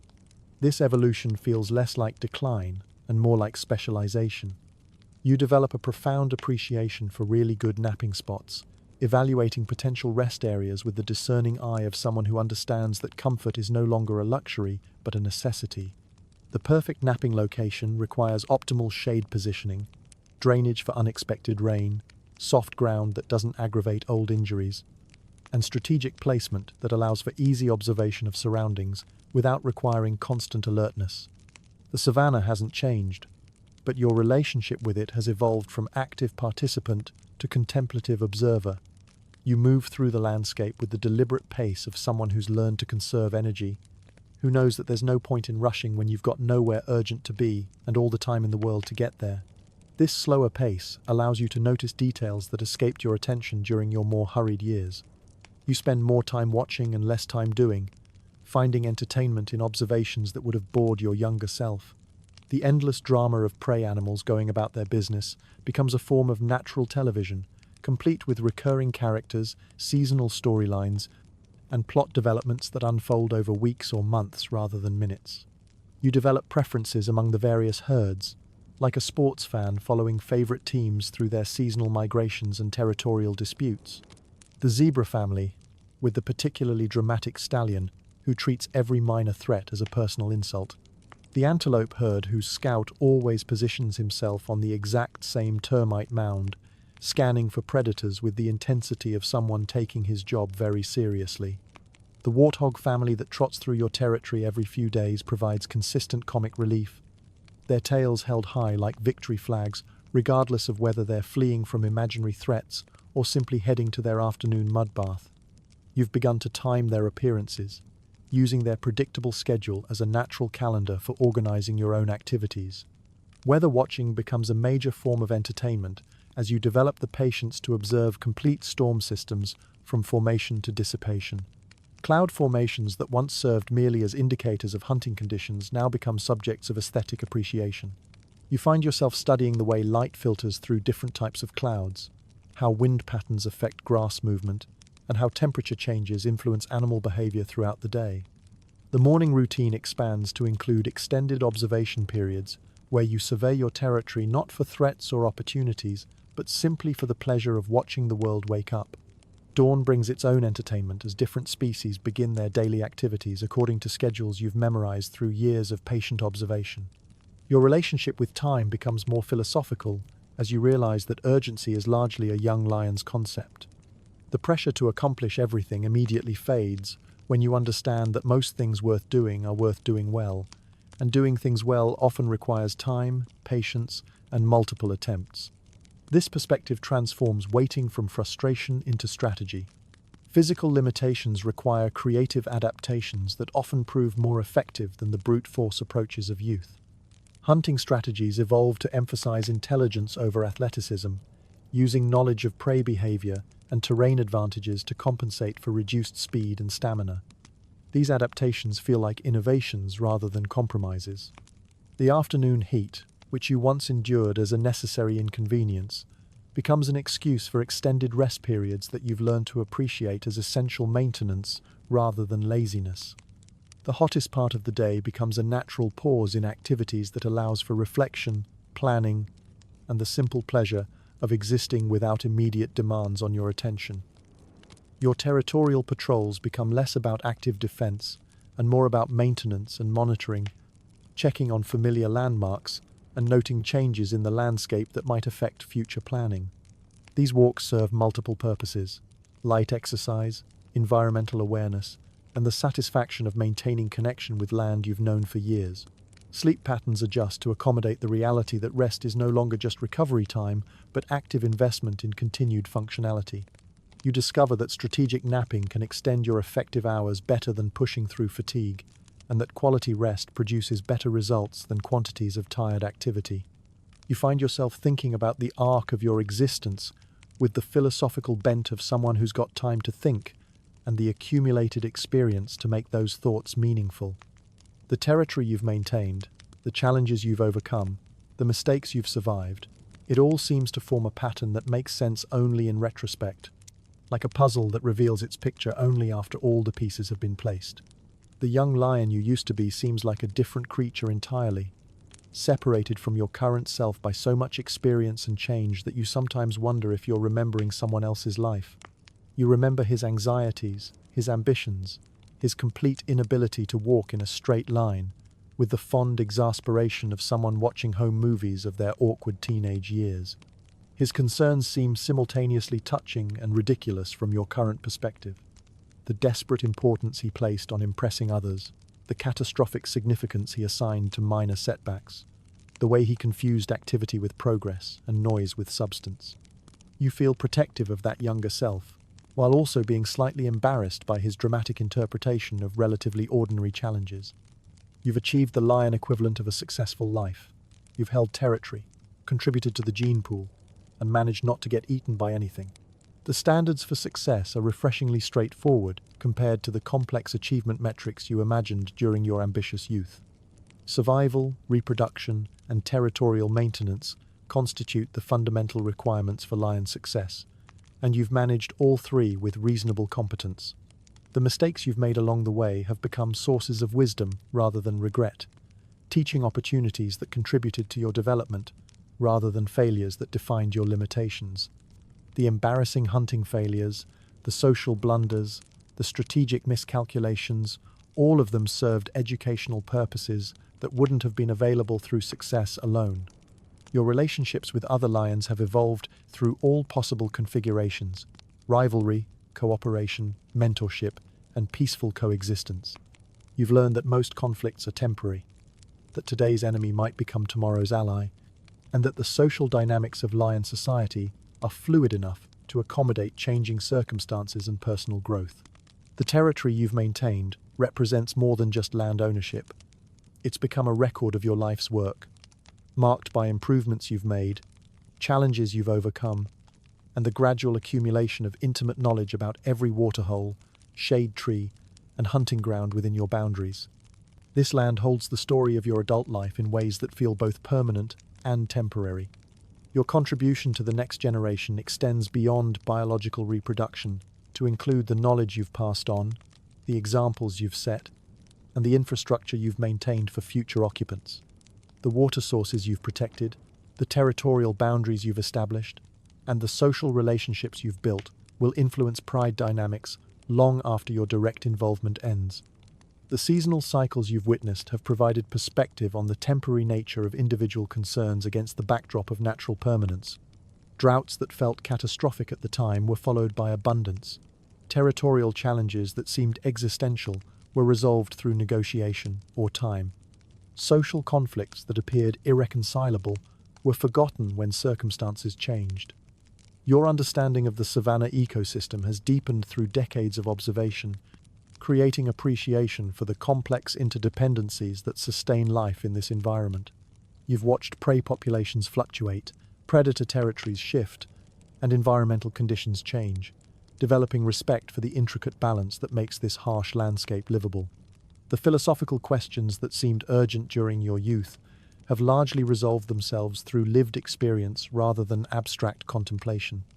The meaning of existence, the purpose of struggle, the value of individual achievement, these concepts have been answered through daily practice rather than theoretical analysis. Life's meaning, you've discovered, emerges from engagement rather than examination.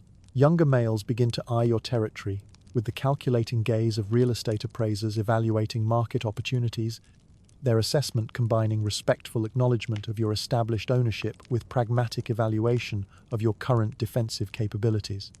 These encounters feel different from the casual boundary testing of your prime years, carrying implications that both parties understand without explicit discussion. You find yourself in the position of the aging king, watching potential successors assess your weaknesses and plan their moves with the same strategic thinking you once applied to similar evaluations. The cycle continues with predictable inevitability, and your role has shifted from challenger to incumbent, from rising power to established authority facing transition. The confrontations, when they come, are more strategic than aggressive, conducted with the diplomatic formality of negotiations between parties who understand the historical context of their interaction. Everyone involved understands that this is how things work, that territories change hands as surely as seasons change, and that the process serves purposes larger than individual ambition or immediate conflict resolution. The challenge is to manage the transition with dignity intact, maintaining respect for both your accumulated achievements and the natural progression that will eventually transfer your responsibilities to the next generation. This requires balancing legitimate defense of your interests with realistic acceptance of changing circumstances and evolving capabilities. You begin to spend more time in the less contested areas of your territory, the quiet corners where the hunting isn't as good but the peace is reliable and the pressure of constant vigilance is reduced. These retreats aren't admissions of defeat, but strategic withdrawals to positions that can be maintained with available resources while preserving essential dignity. The younger challengers approach these negotiations with mixtures of respect and ambition that remind you of your own youth, when you balanced acknowledgement of established authority with determination to claim your own place in the territorial hierarchy. Their confidence feels familiar, though their techniques reflect generational differences in training and social development. Your response to these challenges has evolved from the immediate defensive reactions of your prime years to more measured evaluations of when resistance serves useful purposes and when accommodation facilitates better outcomes for all parties involved. This wisdom comes from understanding that not every challenge requires a fight, and not every fight produces meaningful victories. The gradual transition allows for negotiated arrangements that preserve face for everyone involved, while facilitating practical changes in territorial control and responsibility. These agreements often involve shared access to resources, graduated transfer of authority, and mutual recognition of changing roles, rather than dramatic confrontations with clear winners and losers. The social dynamics of succession planning involve multiple stakeholders beyond just the immediate participants, including other Pride members whose lives will be affected by territorial changes, neighboring lions whose boundaries might shift, and the broader community of predators whose relationships depend on stable territorial arrangements. Your legacy becomes a consideration in how these transitions are managed, with both personal pride and practical concerns, influencing decisions about timing, terms, and the degree of involvement you maintain in ongoing territorial management. The goal becomes ensuring continuity rather than simply defending current arrangements. The emotional aspects of territorial transition prove more complex than you'd anticipated, involving grief for the loss of authority, relief at reduced responsibility, and satisfaction at successful completion of life's major tasks. These mixed feelings require processing through internal dialogue and occasional consultation with other lions who've navigated similar transitions. Preparation for post-territorial life involves developing new routines, relationships, and sources of satisfaction that don't depend on active territorial management. This transition requires creativity and flexibility as you discover what purposeful existence looks like when your primary adult identity shifts from active territorial holder to respected elder with advisory rather than executive authority. The younger lions who inherit your territorial responsibilities bring fresh energy and innovative approaches to challenges you've been managing through established routines. Their different perspectives often produce improvements you wouldn't have considered, suggesting that succession serves evolutionary purposes beyond simple replacement of aging leadership. Your role evolves from direct territorial management to advisory consultation, offering guidance when requested, while respecting the new authority's right to make independent decisions. This requires diplomatic skills that balance helpful experience sharing with appropriate respect for changing leadership dynamics and individual learning processes that can't be short-circuited through instruction.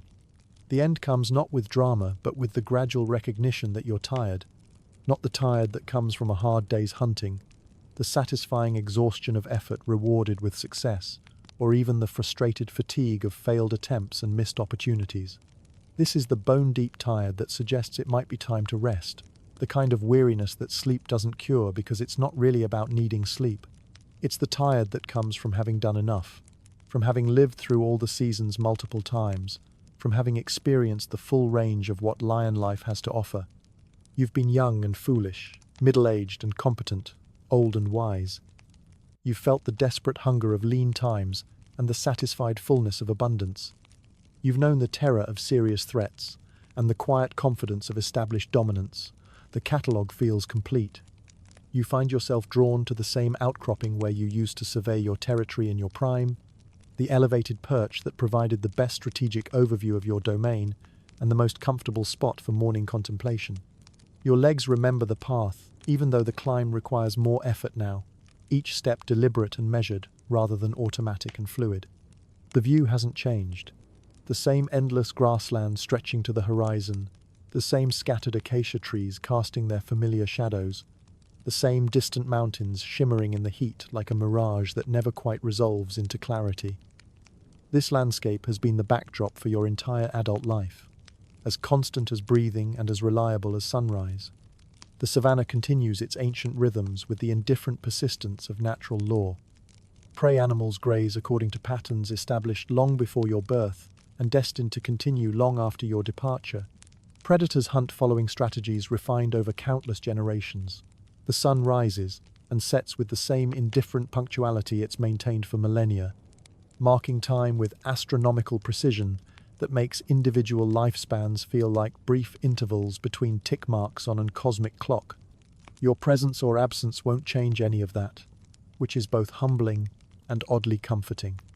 The recognition that your individual existence represents just one small note in an endless symphony removes the pressure to make every moment significant, while simultaneously making every moment precious because of its temporary nature. You're part of something much larger than yourself, but your part has been real and meaningful within its appropriate scale.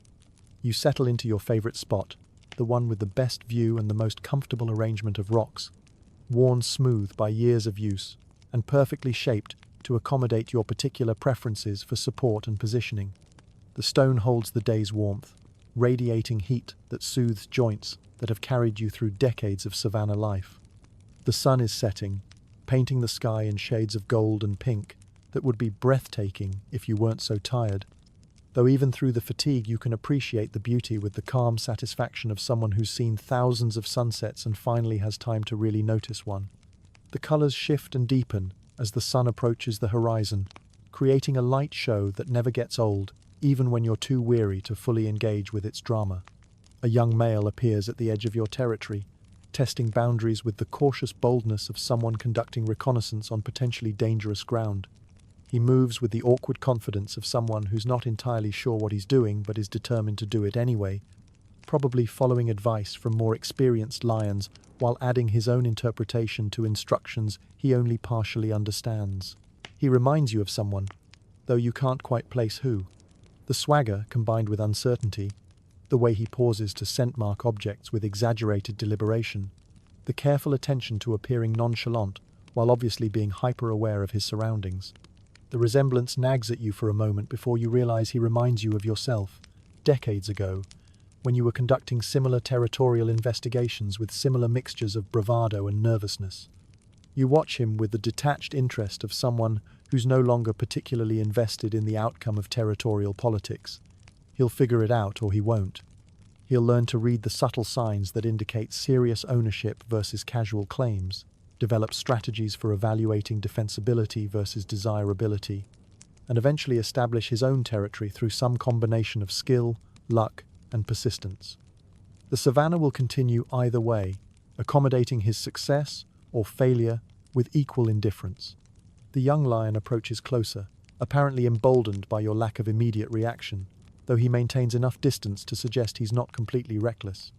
His movements show the careful balance between curiosity and caution that characterizes territorial exploration, advancing far enough to gather useful information while remaining close enough to escape routes to avoid serious confrontation.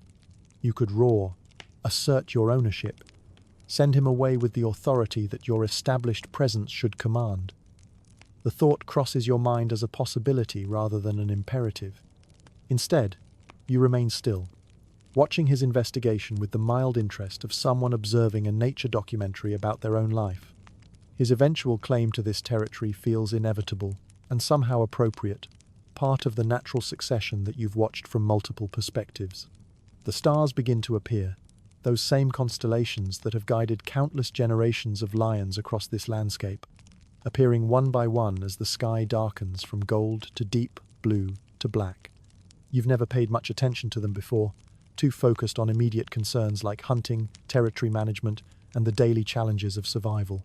Tonight they seem worth noticing, these distant lights that have been constant witnesses to all the lion lives that have played out beneath them. The patterns in the sky tell stories that extend far beyond individual lifespans, connecting your small existence to the vast cycles that govern everything from weather patterns to migration routes. The stars that guided your ancestors will guide your successors, providing the same reliable reference points for navigation and the same source of wonder for those who take time to look up. Your breathing slows, matching the rhythm of the evening breeze through the grass, synchronizing with the natural tempo that governs everything from wave patterns to heartbeats. The sensation feels like joining a larger rhythm that you've been part of all along but only now notice consciously. Your chest rises and falls with the gentle persistence of tides, marking time with biological precision that connects you to every living thing that shares the fundamental act of breathing. Somewhere in the distance, a young lion attempts a roar that sounds like someone gargling gravel while having an emotional breakdown, the unmistakable sound of adolescent voice development, struggling with ambitious vocal goals. The sound makes you smile, triggering memories of your own embarrassing attempts at intimidating vocalizations and the patient tolerance of older lions who witnessed your comedic failures without offering commentary. The young roar represents continuity, the ongoing cycle of development that ensures the survival of lion culture and knowledge even as individual lions come and go. Someone else is learning to be fierce, discovering the gap between intention and execution, gradually developing the competence that comes only through persistent practice and accumulated experience. The cycle continues. You've had a perfectly ordinary life for a lion. You were born into circumstances beyond your control. You grew up through the standard progression of awkwardness and gradual competence. You figured out how to hunt through trial and error and patient instruction. You held territory through a combination of determination and luck. You survived the various challenges that eliminated less fortunate or less adaptable lions. It wasn't particularly dramatic or noteworthy by the standards of nature documentaries, but it was yours, complete and authentic and fully lived. The savannah whispers its ancient lullaby, the sound of wind through grass that has provided the soundtrack for countless lion lives, a gentle susurration that speaks of continuity, permanence, and the peaceful rhythm of natural cycles. The sound is both eternal and immediate, connecting you to every lion who has ever listened to the same whispered song while contemplating the same star-filled sky. You close your eyes to listen more carefully, letting the sound wash over you like a blessing, like a benediction, like the final note of a song that has been playing all your life and is now ready to conclude. The whisper continues, will always continue, carrying forward the story of the savannah and all the ordinary, extraordinary lives it has witnessed and sustained. The sun rises again, as it always does, with the same indifferent punctuality that has marked countless mornings before this one. The light creeps across the savannah with familiar patience, painting the grassland in shades of gold and amber that transform the landscape from the mysterious shadows of night into the practical visibility of day. It's a sunrise like any other, which is to say it's quietly miraculous in the way that routine miracles tend to be. The young male who was testing boundaries yesterday has moved closer during the night, apparently emboldened by the lack of territorial challenge to his explorations. He's positioned himself at what he probably considers a respectful distance, close enough to assert a claim, but far enough to avoid immediate confrontation. His territorial strategy shows promise, combining ambition with prudence in proportions that suggest he's been receiving decent advice from more experienced lions. He moves through the morning routine of scent marking and territorial assessment with the deliberate care of someone following a checklist he's memorized but not yet internalized. Each action serves its purpose, but the execution carries the slightly mechanical quality of learned behavior rather than the fluid automatism that comes with years of practice. He'll develop his own style eventually, but for now he's working from the standard territorial management handbook. Your favorite outcropping remains unchanged, the same comfortable arrangement of rocks worn smooth by years of use, still perfectly positioned to provide optimal viewing of the surrounding landscape. The stone has released the heat it absorbed yesterday and collected dew during the cool hours before dawn, creating a surface that feels fresh and clean against your coat. It's remarkable how something as simple as familiar rocks can provide such reliable comfort. The view from your perch encompasses the entire story of your adult life. The waterhole where you learned to hunt effectively, the acacia grove where you established your first serious territory, the rocky area where you weathered your first major drought, the open grassland where you perfected your stalking technique through countless hours of patient practice. Every landmark holds memories, creating a landscape of personal history spread out before you like a map of experiences. A family of zebras grazes in the distance, following patterns you've observed for years, their movements as predictable as clockwork and as soothing as meditation. The lead mare positions herself for optimal predator surveillance, while the others graze in formations that balance feeding efficiency with escape route access. Their routine has remained constant through seasons and years, providing a sense of continuity that transcends individual lifespans. The warthog family makes its scheduled appearance, trotting through your territory with tails held high like victory banners, completely unbothered by the presence of predators or the territorial negotiations taking place around them. Their confidence seems either admirably brave or completely oblivious, though you've never been able to determine which interpretation is more accurate. Either way, their reliable schedule has become one of the dependable rhythms that structure your daily observations. Birds begin their morning activities with the enthusiasm of creatures who've discovered that the world is still here and full of opportunities for whatever it is birds spend their time pursuing. Their calls create a symphony of territorial announcements, mating negotiations, and general social commentary that provides the soundtrack for dawn activities. You've learned to interpret some of their warnings about predator movements, though their tendency toward dramatic overreaction makes their intelligence reports require careful evaluation. The young male's exploration brings him closer to your position, though he maintains careful attention to escape routes and maintains body language that suggests investigative interest rather than aggressive challenge. His approach shows tactical thinking that indicates good training, probably from a pride that takes territorial education seriously. He'll make a decent territorial holder once he gains experience and confidence to match his technical knowledge. Your presence on the outcropping creates an interesting diplomatic situation that requires delicate handling from both parties. You're clearly established here but not actively defending, while he's clearly interested but not actively challenging. The result is a temporary détente that allows both lions to coexist while evaluating the situation and considering options. It's the kind of nuanced interaction that younger lions often struggle with, but that becomes natural with experience. The morning heat begins to build as the sun climbs higher, transforming the cool freshness of dawn into the growing warmth that will eventually require seeking shade during the hottest part of the day.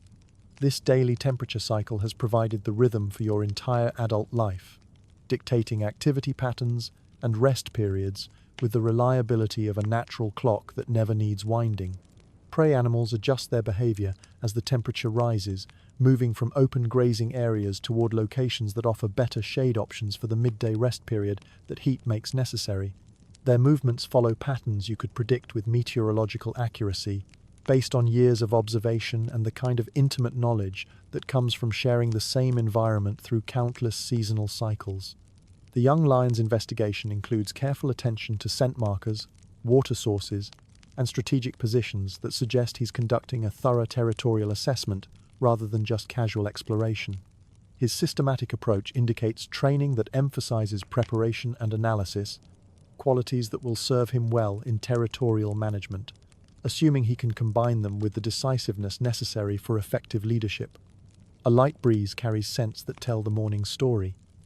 The green smell of grass heavy with dew, the earthy scent of soil warming in the sun, the distant aroma of water from sources beyond immediate visibility, and the complex mixture of animal scents that indicates the density and variety of life that makes this landscape viable for predators.